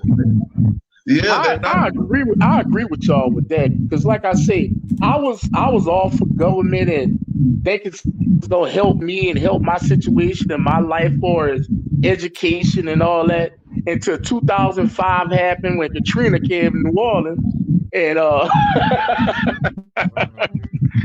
and I figured out where I stand in this world. Exactly. Oh, we got to deal with FEMA. I thought the government was gonna help us. Who the fuck is y'all? And then they tell y'all what they can and cannot do. You know what I'm saying? But you paying these other motherfuckers your tax dollars. Come on, bro. It wasn't so much of that, Slick. It was insurance. Okay, I pay housing insurance, and you're gonna tell me, oh, yeah, you got housing insurance, but you didn't have flood insurance. That means if the water line goes above the height of the cabinet from the floor, we cover that. Everything above that, we don't cover. What? Damn. That's fucked up. That's so bro. Let me tell you, if anyone is listening, if you have a home, especially in southern Louisiana, where they consider a flood zone, don't just have housing insurance.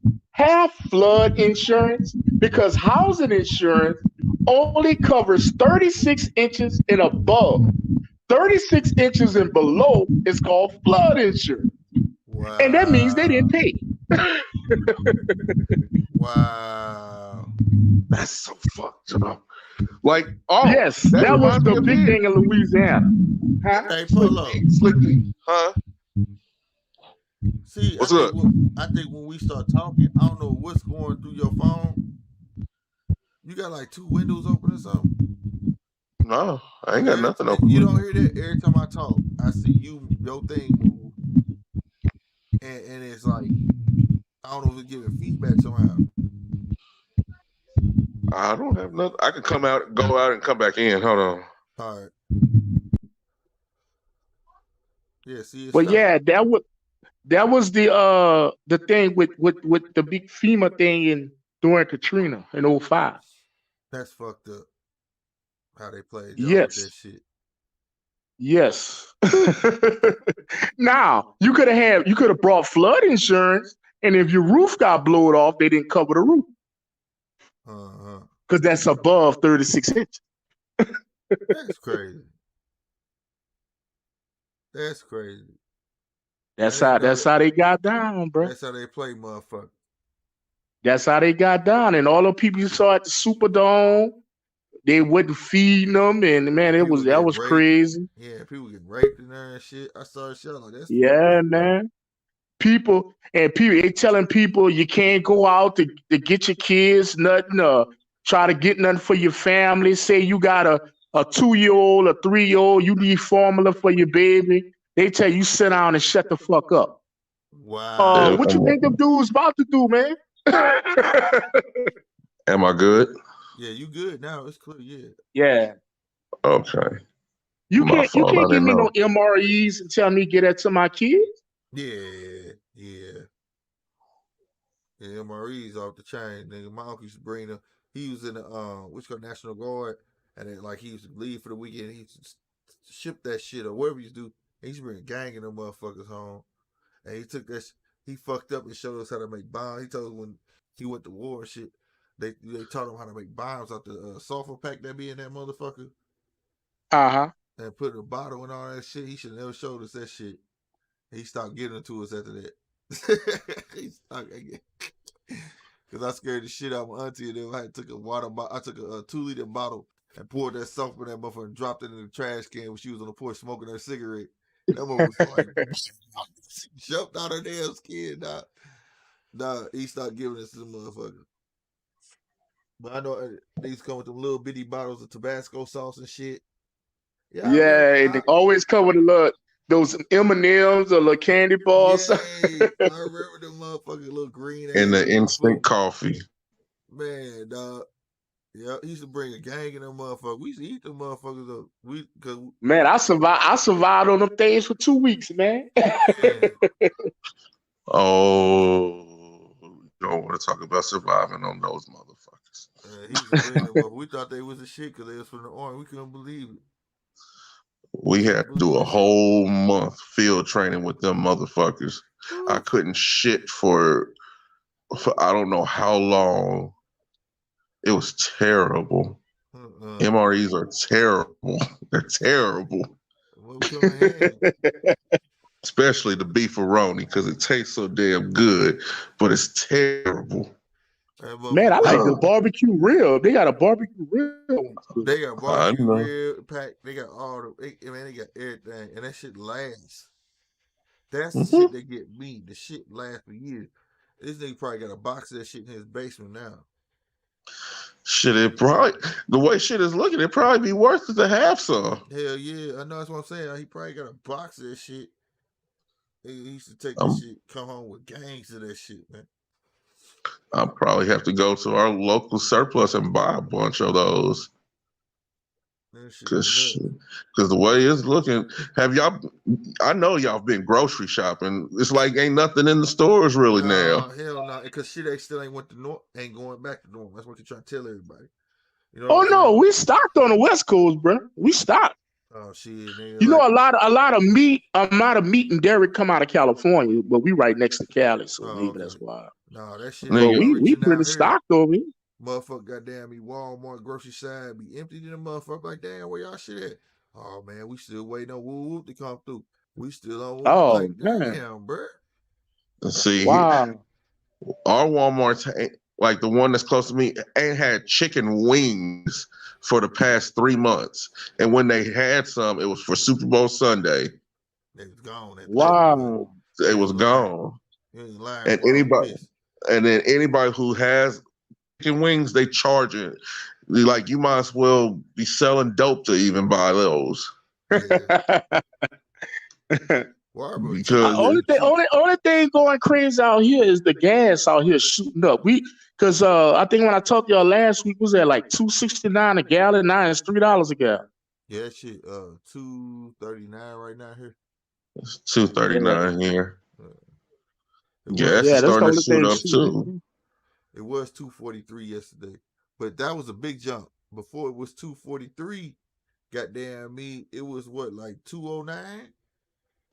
Then woke up, that shit jumped up all the way to $2.43. I was like, God damn. I freaking wish. the cheapest that I had seen here was in a little county that I like to go to do grocery shopping or whatever. It was $2.02. Went later, it was $2.29. I was like, damn, if it's high here, I know it's high everywhere. Yep. Shit, all you can do is just try to make more money. That's it. Because they gonna control that. He who controls the oil controls the gas. That's how it go. Yeah. Shit. Now I wish I was invested in fucking oil. So much to get in that damn oil business right there, boy. $300? It ain't easy. Shit, if I had that spare $300 that day to invest in that motherfucker, like they still playing with GameStop. Oh yeah, they still trying to shoot that up. That's it. That was a ploy for the people to make money off of that. That was awesome, but because it was so low, it was easy to get into. You ain't gonna be able to do it in the oil market like that. You ain't gonna be able to do it like that. And see, and that proves my point with everything in this country. Like, if us black people and the white people, we just get together, we could destroy, like, get this motherfucker back to the way it's supposed to be or the way it should be. It should. That's what y'all. I was watching something on YouTube. Your boy from out there by y'all, Eddie Griffin, he was saying the same thing. Yeah. Mm-hmm. Power economics is a motherfucker, boy. Because if all of us just get off of this race shit, what the government is feeding us, the government is the one who's feeding us that race shit. Man, that's who it is. Look, the government can pump it out, but it doesn't make it less true. But it just don't get hung up on.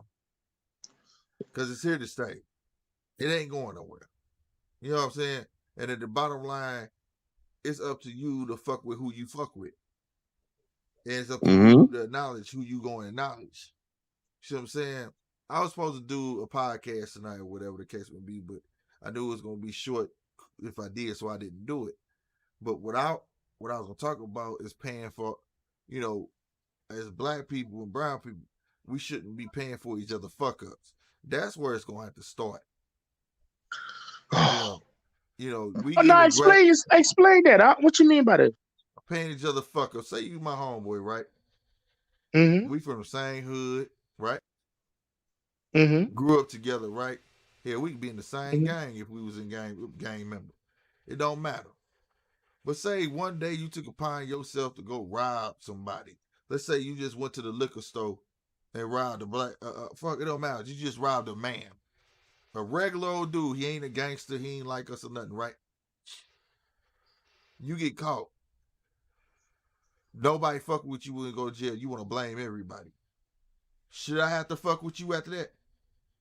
Should I have to pay your books? No. You know why you said that? Because we from the same era. These little lokes that do that shit, they go out there, that's my homie, he was a real nigga. But let's be real, he did some real dumb shit. And when he went and robbed the motherfucker, he was on some selfish shit. He didn't do that for the hood. He didn't do that for the homies. No, he did that for his own pockets. So therefore, go sit your own lonesome self in that motherfucking jail. But Slick, if you was from our era, you know what me and you would probably say? Damn, dog, you my dog. You ain't had to do that. Why you ain't just ask? If you needed something. We held people accountable. You know, that hits me because of my brothers. That hits me hard because of my brothers, man. If you don't know, right, I had to bury both my brothers in January because of that shit, street shit, hot shit. I had to bury both of my brothers, man. That's why I said that. And then right now I'm into it with my sister because she thinks that I should be on hot shit trying to find the people who killed That's dumb. That's dumb. And I'm like, why would I do that? Why? And you get life, and there's right. 3 lives. You got a family, bro. That right there, like that was one of my examples I wrote down. When I was young, man, coming up, say me, you, Polo, we grew up together. Me, Rob, Polo, we all grew up together and shit. And as we was in the streets together, we gangsters and all that shit. But Polo goes and get married. We got some funk. I'm gonna come to Rob like, Rob, I need your help on this. But hey, look, don't tell Polo. Polo just got married, bro. We ain't trying to fuck that. You know what I'm saying? We ain't trying to mess his life up. He trying to do better. Right. He got out. See, now today they'd have been like, oh, Polo didn't help y'all? Oh, Polo a bitch. Like, no, nigga, the whole family, he just, you know what I'm saying? Man. Hold up, y'all. Hold up. Tupac made a song about it called I Ain't Mad At You, remember? Thank you. He described the same thing. That's our era. Dude, back in the day. He'd over go to the mosque, don't want to change tail. Man, y'all gonna hear this shit tomorrow. Since he got married, he'll change, man. Y'all gonna, and you respect it. You feel me? You gonna respect that.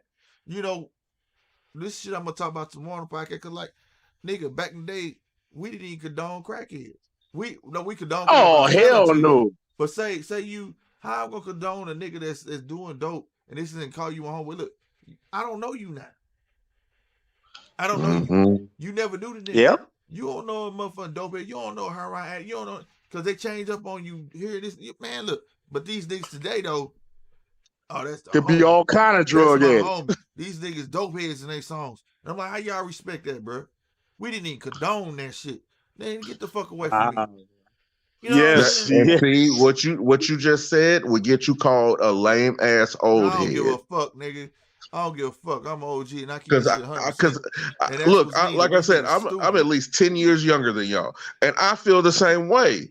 My generation is the last of that. Man, these niggas are stupid.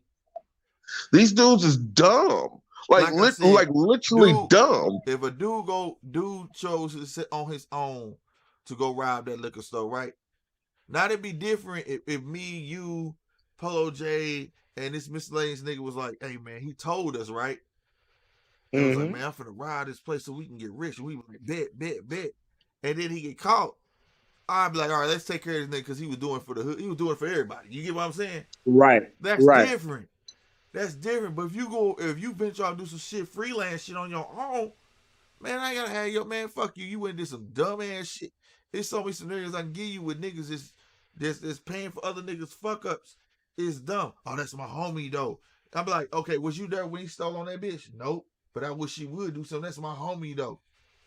You a dumb motherfucker. That's why that's why they end up dead like that. It just because you're not using your brain to foremost. You know, here's another scenario. If you walk if a motherfucking gangbanger walk up in a nigga crib, right? And try to rob the crib, and the man that owns that crib shoots him and kills him. Do you know niggas will get together and try to go shoot that house up? Y'all, they stupid, bruh. First off, he's not part of your lifestyle. So therefore, he walked in that man's world. Right. Yeah. He did that to himself. 9 times out of 10, the hood didn't know he was going to do it. He got called down bad. Thank you. So why the fuck y'all trying to do that dumb ass shit? It's just this world now. Abnormal is now normal. Like look, people gonna talk shit about it. I had a problem with motherfuckers celebrating Bobby Shmurda coming home. Man, look. Well, man, we talked about that though. Yeah, I mean, but it's just sometimes it's a little different. It's a little different with his case. It's a little different. I agree with you. He actually took extra time to get his partner out. Well, it wasn't even that he just took it. He had the option to snitch.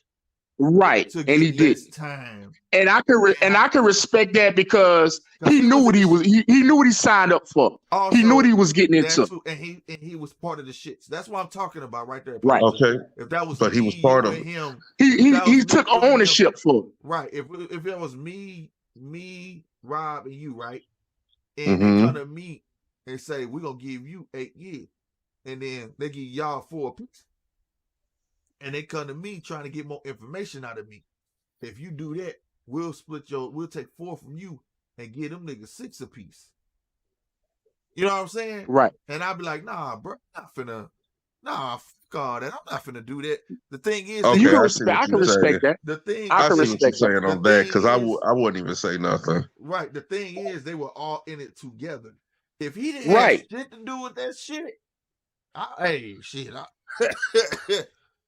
if he wasn't in that life, because that's another rule that niggas don't understand. When I came, let me explain this.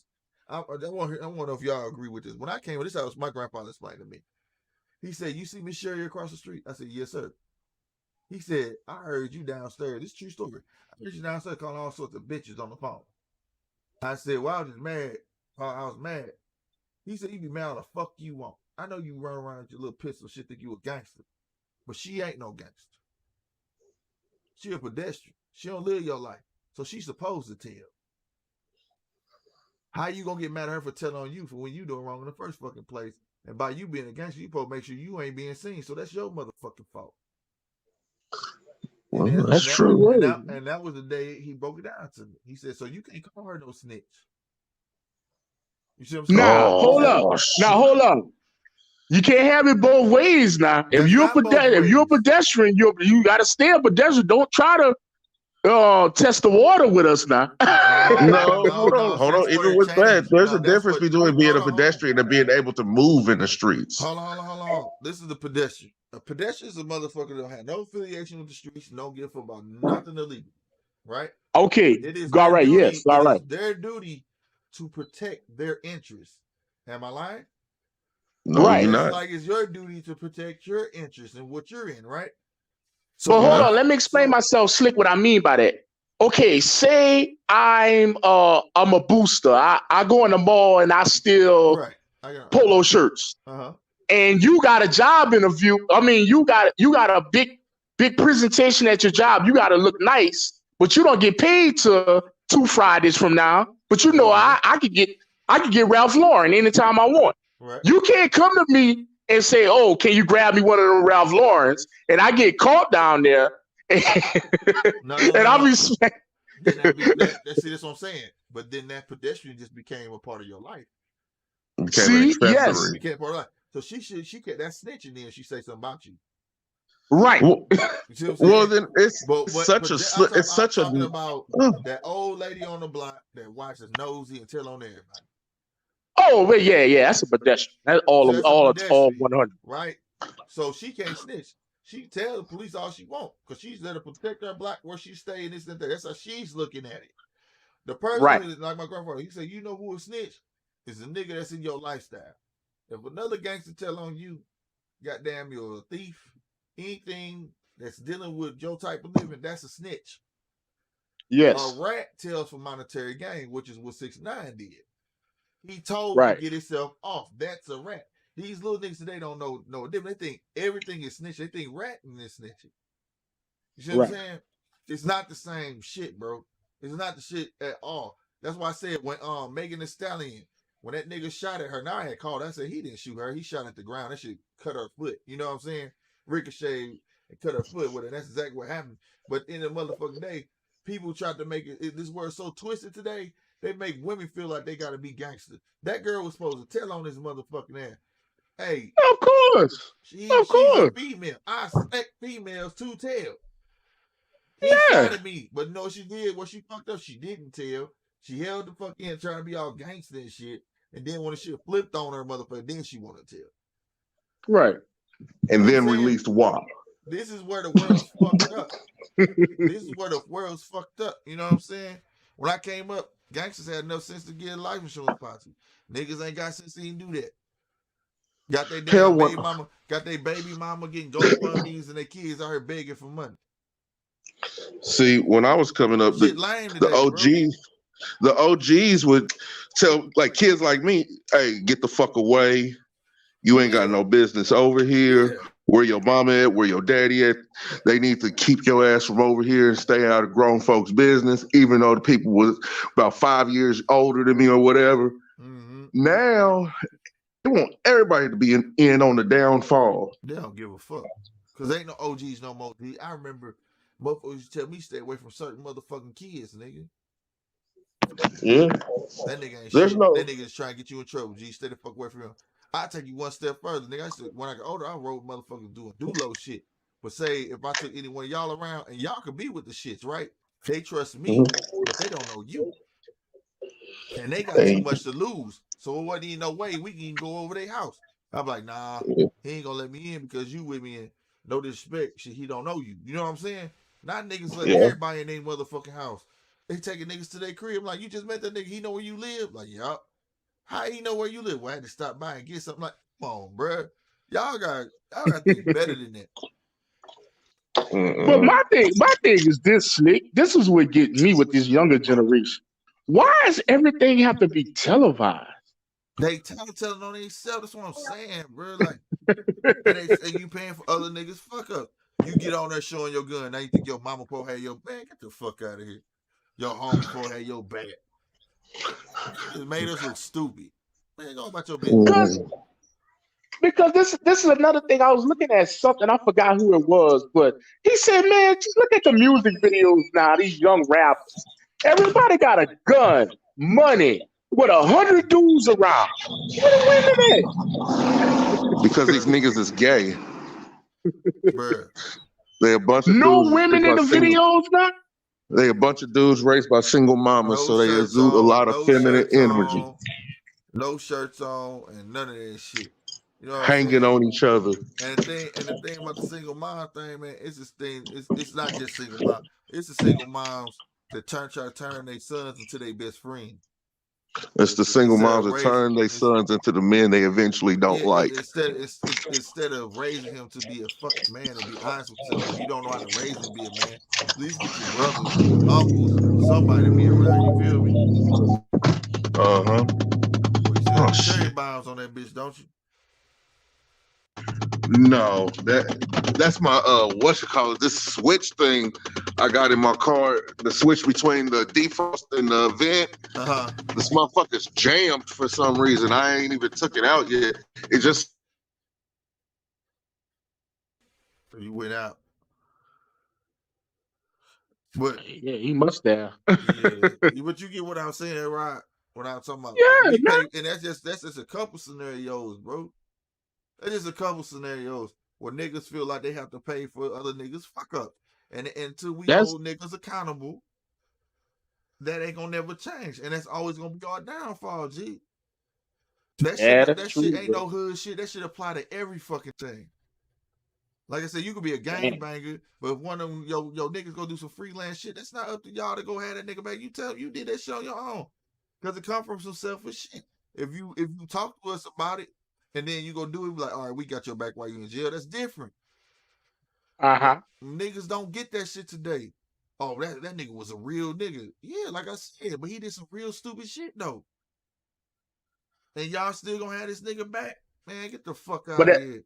But that's the first thing they gonna holler when they get out of jail. You ain't hold me down. You ain't hold me down. Yeah, that's what I'm saying. Fuck all that shit. Look what you did. Fuck all that. I ain't hold you down. Did you talk to me before you went and robbed that nigga? Fuck no. All right then, because you didn't plan on telling me. You planned on robbing and keeping all that money for your damn self. So that's why you went and did it. But the first thing they gonna say, Slick, and I know you heard this a million times, just like I didn't hear a million. If that was you, you know I would have held you down. Yeah, fuck all that. I don't care. Dude. I'm a right, wrong, nigga. And I'm in the streets, nigga. I'm still active. Everybody know me.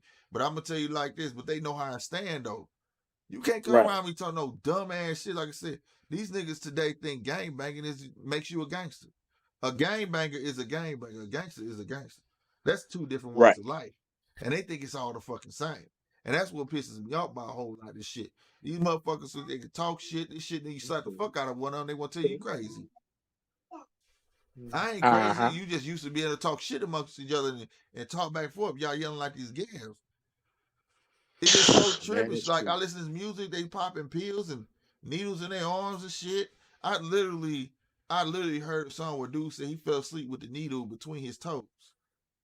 What the fuck is going on, bruh? Bruh, I don't know, man. This situation, this generation is scary, man. Yeah, how do you respect that, bruh?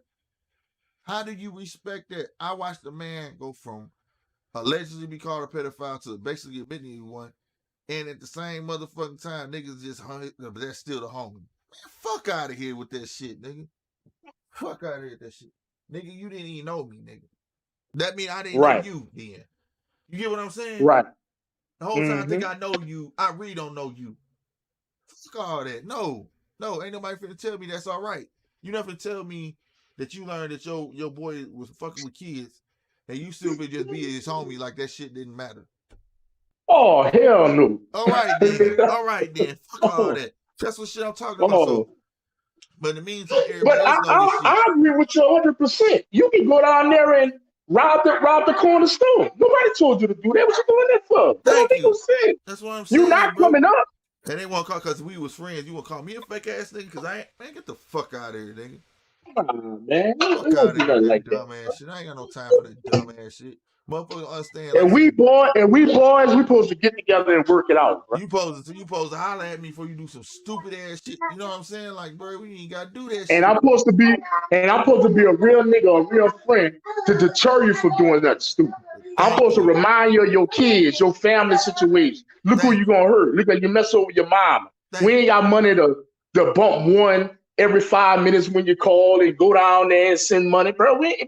Look at the consequences. That's what a real nigga becomes generational, bro. Like I just told somebody, bro. I said, look, man, motherfuckers so stupid. If you know you active, get life insurance. You understand what I'm saying? Don't have your kids out there begging for your damn funeral, nigga. But you wanna listen to Jay-Z. Jay-Z ain't never been caught with the jail. He sold all more dope than anybody in the world. Right, and then on top of that, family, check this out though. You paying for a motherfucker fuck up by the life. That's what I'm saying. It becomes generational then, because from the time your daddy get murked, y'all out there begging for motherfucking money to bury his motherfucker ass. So now you paying for his fuck up. Right. You see what I'm saying? The shit is repetitive. When you could have ended that cycle and got a nice life insurance plan that could set your family up for generations. The repetitiveness of ignorance. Thank you. That's why, man. Look, man, these niggas. And I tried to run this subject by these young niggas. They was like, "Nah, bro, I don't agree with that shit.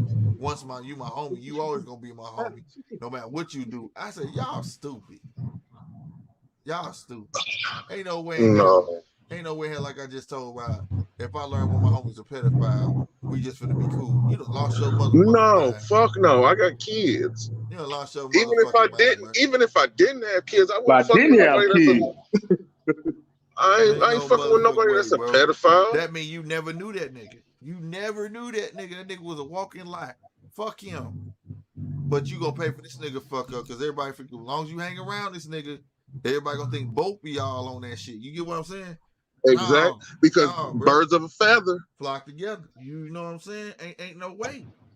And that's my thing. Like I said, I was gonna have a real discussion with everybody that like y'all gotta stop paying for each other fuck ups. This monkey see, monkey do shit and all that. That shit gotta fucking stop. I agree with that statement. I agree with that statement 100% Slick. But it's just like it's so hard because like I say, people that seen y'all come up from like school, elementary, whatever, like you explained. He go out there, do something, get stupid, get killed. Oh, Rob wasn't there. Slick wasn't there. Oh, he ain't send no flowers. He ain't go see his mama. He ain't go do this. He ain't go dress his kids for the funeral. He ain't pay for the funeral. I mean, it's just that whole society or hood thing just make you try to make everybody look at you, make you feel bad. You know? This is my whole thing. If you my homie and you gonna do some foolish shit, I ain't saying I ain't gonna help with your funeral. I'm not saying I'm not gonna go hug your mama and all that. You know what I'm saying? What I'm saying is I'm not gonna go out there and ride for the motherfucker who killed you. I'm not doing it. I'm not doing it, bro. I mean that with everything I love because you went and done some foolish ass shit. You went and tried to rob honest ass man that was trying to feed his fucking family. That ain't got shit to do with your lifestyle. Ain't got nothing to do with the hood politics. Ain't got nothing to do with nothing. Why, man? When did street niggas go away from trying to protect them people? Like, I don't understand when street niggas got away from trying to protect people like that. Well, it became all about them. It was never about protecting people like that. It was just letting niggas know, like, leave that motherfucker alone. He ain't got nothing to do with what we doing. Because it calls heat on yourself. He ain't got nothing to do with what we doing. Right. He causing heat on us, and you causing heat on you. You fucking with them, leave them alone. You get what I'm saying? Because let's be real. The average pedestrian, as long as it is not fucking with them or fucking with their life, they don't give a fuck. Well, you know what, Polo? I think I got an answer for that. I think it flipped when those laws changed and they start giving out real time with the 3 strikes. Because if you remember, no, well, you probably don't because you say you was born in 88. But maybe Slick remember, maybe like the mid-90s. A lot of dudes in the hood used to say, oh, man, nigga, I got 2 strikes. I can't mess with that. In Louisiana, they call it habitual offender. I don't know if they do it in Missouri. No, but they say, oh, man, I go one more time. I'm gone. Right. Well, get little man to go pull that off. He'll do it. He about 12, 13. They ain't going to give him no time. All he going to get is juvenile life. And I think it's just switched during that time, Pulu. That's what I think. They even had 3 strikes here. I think it was just one time your ass was gone. Yeah, the 3 strikes came with Bill Clinton back in 92, 93. We got 3 strikes here, but dude got the right to throw your ass in life just based on one. Okay. Well, I know in Louisiana they call it habitual offender. If you are arrested on the same crime more than once, no more than 3, but like multiple times, they can throw you away for it. That means if you're a type of person that go in cars and steal radios out of it, you know I'm old. I'm talking about stuff like that. But steal radios out of it. You do that 4 or 5 times, you can get light. Got you. Damn. Man, Slick, guess what niggas is doing here now? They just started back stealing catalytic converters.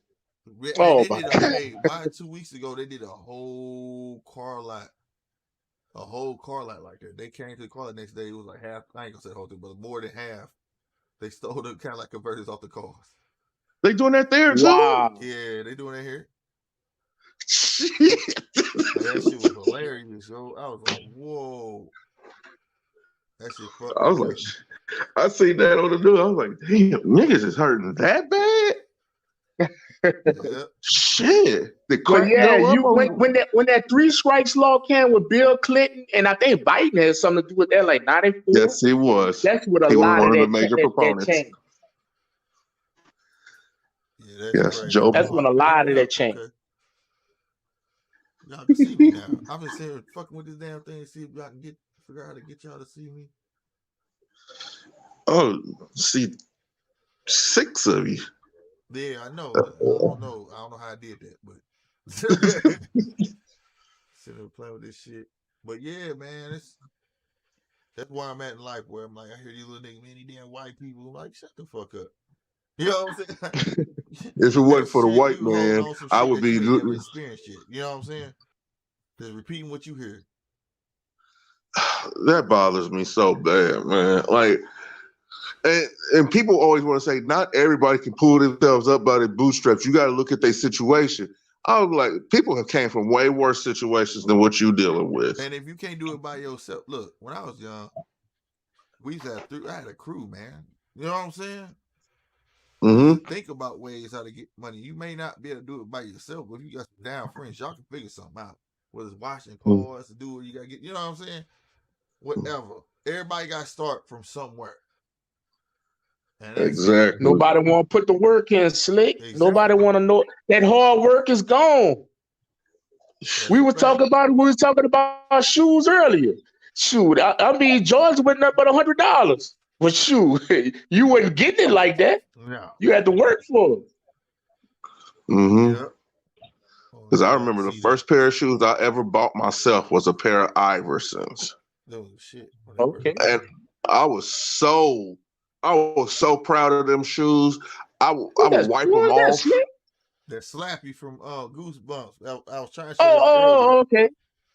Oh, that motherfucker. And it's real. It's a real dummy, dog. It's Paul. It's a video. Like, I told my kids about the original Goosebumps, and I told my kids about the teenage version, the original Are You Afraid of the Dark? Man, they weren't messing with it. My daughter called herself liking that shit, and now she scared shitless of that motherfucker. I told her, watch yourself. Careful what you ask for, nigga. But nah, man, these niggas, that's what I was gonna talk about today, man. Like, if I was getting on, man, because it just don't make no sense, man. It don't make no sense for these niggas to be complaining, and you really don't have a reason to complain. You just don't realize what you're doing. You study trying to make up for everybody else's mistakes. Fuck that shit, man. Sometimes you gotta think about yourself to put yourself ahead. If you don't, you're just gonna always be behind. And for these dumbass niggas that's gonna stay active, at least go get yourself some life fucking insurance, goddamn me, so you can put your family ahead. I mean, nobody wants to be an individual anymore. Everything is a collective. Another thing is, Slick, they don't think they're gonna die, man. They ain't gonna buy them. They're not gonna prepare for the other side. Look, fuck that. I'm glad my dad told me, boy, you better get your ass. You know what I'm saying? First rule, you got your bank account? Yep. Go to your bank. Your bank got life insurance on you, whether you believe it or not. And go add to it. Then go get you another fucking life insurance policy. Then tell your baby mama go get you one. My baby mama got one on me, and I ain't even with the bitch. She got one on me. You understand me? This one here got one on me too. And I said, go and get it. Ain't nobody gonna have to worry about shit when I'm gone. You know what I'm saying? I got my own life insurance policies. My baby mama's got policies on me. And they just being a real woman. They gonna have that fucking conversation with you. You gotta have them type of conversation. This is another thing. We don't have no conversation in a community. You gotta be real with your kids. If you can't sit there and tame this little motherfucker, he ain't gonna stop toting guns, he ain't gonna stop, then you need to sit down and talk with him. Yeah. Straight up. Hey, we need to get this life insurance, motherfucker. You work right, go get life insurance then with your little stupid ass. You know what I'm saying? Trust me, I know first fucking hand. I know. Neither one. Motherfuckers gotta have piggy rides and shit. Trying to raise money to bury a mother. You know what I'm saying? Nah, bro. Like Slick, you know what the hell I was going through with my mama in December, when she passed the shit, and just to turn around the next month and have her to bury both of them, it was. Man, that shit crazy, bro. That's crazy. All for street shit and wanting to be hard. Niggas want to be hard. Yep. Instead of being normal. Like people have a problem with average. There's nothing wrong with being average. Well, Slick, maybe they think you got to work too hard to be average. You working too hard to be above average. You work harder to be above average. There's nothing wrong with being satisfied. I think average, think to be honest with you, ain't nothing wrong with being average. Average is to the person. What do you think average is? You did? Like, that's how I feel about this shit, because you know, to one person, being average could be meaning mediocre. You get what I'm saying? Mm-hmm. Shit like that. You know what I mean? It's to the eyes of the beholder. But what these niggas is doing is trying to be I don't know the word for it, but what's the word for when you're trying to somebody who always want to be noticed? Gotta be known. And all that type of shit. Attention seeker? Yeah, attention seeker? Basically, that's what everybody want to be now. You know what I'm saying? And they doing all these antics, all these stupid stunts, and all this dumb shit to be noticed and shit. When that's not even the right way to be gone. Everybody gotta be a self-proclaimed king now. The people name you king. You can't call yourself you just said the number one thing of New Orleans, Louisiana. That's why I'm in Las Vegas, Nevada now, man. Everybody want to be king. We are one of the biggest cities in the South that don't do gang violence, like Bloods, Crips. Because nobody can, because of course with a Blood or Crip, somebody got to be a leader, right? Nobody's going to let you be the leader. The leader going to get killed. We was the murder capital from 93, 94, 95, if I'm not mistaken. I remember we was right after y'all. St. Louis was right after y'all. To get out that and it's a shame because it's a predominantly black city. Yeah. It's just sad, man. It really is. But I had to get out of that to experience making real money, living comfortable life, being able to go on vacation with my family and all that. Man, you didn't see all that in New Orleans, bro. It's sad how it pays to be able to get out of your surroundings. See, I was fortunate enough. I left St. Louis, goddamn me, went to Detroit, left Detroit, came back here, left here, went to California. You see what I'm saying? Stayed in Atlanta a little bit, you know what I'm saying, here and there. But I got to see other walks of life. And that's important. That's important, Slick. And then when I came back here in 2003, I got my cousins and stuff. I started taking them outside of St. Louis, like go to town and country. That's where all the white folks is with the mansions and stuff and the nice malls and all that shit. And I took them out there. And during 2003, niggas were still wearing big T-shirts with you know what I'm saying? Big tees and shit, the bow. And I'm like, come on. I took them to the mall. They felt out of place. You see what I'm saying? I said, what, you feel underdressed, don't they? Like, yeah, man, look at everybody all dressed nice and stuff. I said, this is the whole different walk of life. This is where you need to be trying to get. I'm not saying be like these white folks, nigga, but you don't got to look like everybody else in your hood. You see what I'm saying? See, when I was young, my daddy taught me that my hood looked like shit. He said, but you ain't got to dress like it. You ain't got to dress how your hood look, nigga. You know what I'm saying? Have some integrity. That's true. You know what I'm saying? You don't know who you gonna meet. Brush your motherfucking hair, nigga. That's why I always tell ways. Brush your motherfucking hair. Brush your teeth, wash your ass, and I don't care, you going to liquor store, put some fucking clothes on. You don't know who you gonna That's true. Nigga. That's so true. Niggas ain't got no shame no more. Hoes ain't got no shame no more. We live in such a fucked up society that sluts get rights. Ain't that a bitch? Right. We live in such a fucked up society where sluts are the role models. That's what I'm saying. They got rights. Strippers got rights. All the wrong shit got more rights than me. Dogs got rights. You know what I'm saying? That's how fucked up this is the society we are, and they all getting clapped up. Yeah, girl. Nah, fuck all that, bitch. I just told a bitch the other day on my mama. This real talk. I just told, and I got told I was wrong. I ain't give a fuck. My sister like, you wrong. She laughed. Man, this bitch tried to tell me she was fine. I'm all snatched up. I said, all you dumb hoes want to look like Jessica Rabbit. She didn't know who the fuck Jessica Rabbit was. Then I showed her. Oh, she snatched up too. I said, bitch, that's what y'all trying to look like with a nice ass and a little waist and shit. I said, bitch, but your arms flapping more than that goddamn pigeon that just flew off. The fuck wrong you, bitch? You fat. You fat, bitch. I don't care how small your waist is. But I'm telling you, if your thighs still rubbing together like it is, goddamn it, and them arms still flapping, you fat. Fuck y'all hoe. That's the problem. Ain't nobody telling y'all nothing. Me and the turn pussy, man. We got more girls telling us how we supposed to be. Niggas don't even know how to be a man because they ain't never talked to one. Well, Slick, you know what they're gonna say, Slick. They're gonna say you're body shaming. Well, right. But no, if you think about it, women do more body shaming of men than men do of them. Look. But no, let me tell you how crazy Laws is. If Slick would have told her that in Las Vegas at the casino I work at, they would have escorted him out. What? Yes, that's against the law. Oh shit. God damn. Fuck. I'm glad you told me that, so next time I come to Vegas to keep my mouth closed. I'm quick to tell a bitch.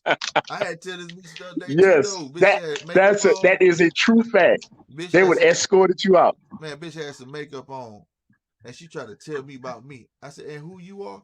She said, you know who I am. I said, no, I don't know who you is. I said, I don't think you know who you are. I turned my phone around and said, look, you recognize this bitch? Because I don't. Who is this bitch?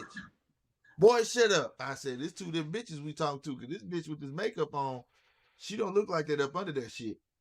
But she trying to tell me, how to fucking keep it real. Bitch, I'm talking to somebody I don't even fucking know right now. You get what I'm saying? Like, don't come to me like that. Oh, I get it. I'm talking about a bitch look like a whole nother person, light skin. Bitch, you dark skin. How the fuck your face light skin, your neck dark? Fuck with me. Be yourself. Didn't we learn that in Dr. Seuss? Didn't Dr. Seuss say today is what was I go? Today is true. No, today is Monday and that's true.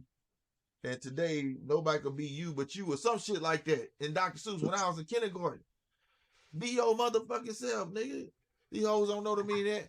I'm snatched up. Thank the girl who put my makeup on. No, you're a clown. Man, all these niggas, that's all this. It's like life is a big facade for some of these motherfuckers. I think social media is part of that also. Man, look, I don't blame social media. I blame the parents. Half these motherfuckers shouldn't even be on social media. They clearly say 18 years old. It really does, doesn't it?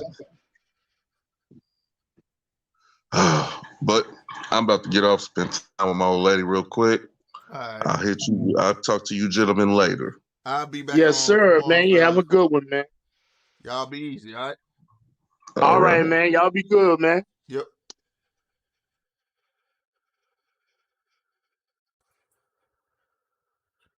Oh, snap. I'm still here, though. Well, that concludes tonight. Shout out to the one person that's still watching, E-Dub. I see you, baby. Detroit. I see you, baby. Thank you to Tony Riviera. I hope you hit that sub button if you're still watching, my friend. Because I know sometimes things be lying. We've been on here for 4 hours, goddamn me. Damn, I did not know that. Every time Polo J on here, we be on this mug a long time. Shout out to my boy Rob, the insider, man. Polo's the insider of this channel, man. We get to talk about everything after boxing. Y'all know how it is. These boxing matches tonight was really mediocre. I was not impressed with Canelo. Andre Dirrell, I had him. That fight was his. I don't know what that was about, but it still wasn't the most exciting fight, but it was a good fight. Like I said, shout out to everybody who tuned in. I'm about to get the hell up off this thing. Cause it is, what time is it? Man, it's only 11:37. Oh man, I might be going over to the other channel, play some beats or something, man. Y'all be good. Give me some grub. And I definitely will be back on here tomorrow with a vid. But right now, we finna head over to SLK50 TV. See me over that way, y'all. All right. Deuces.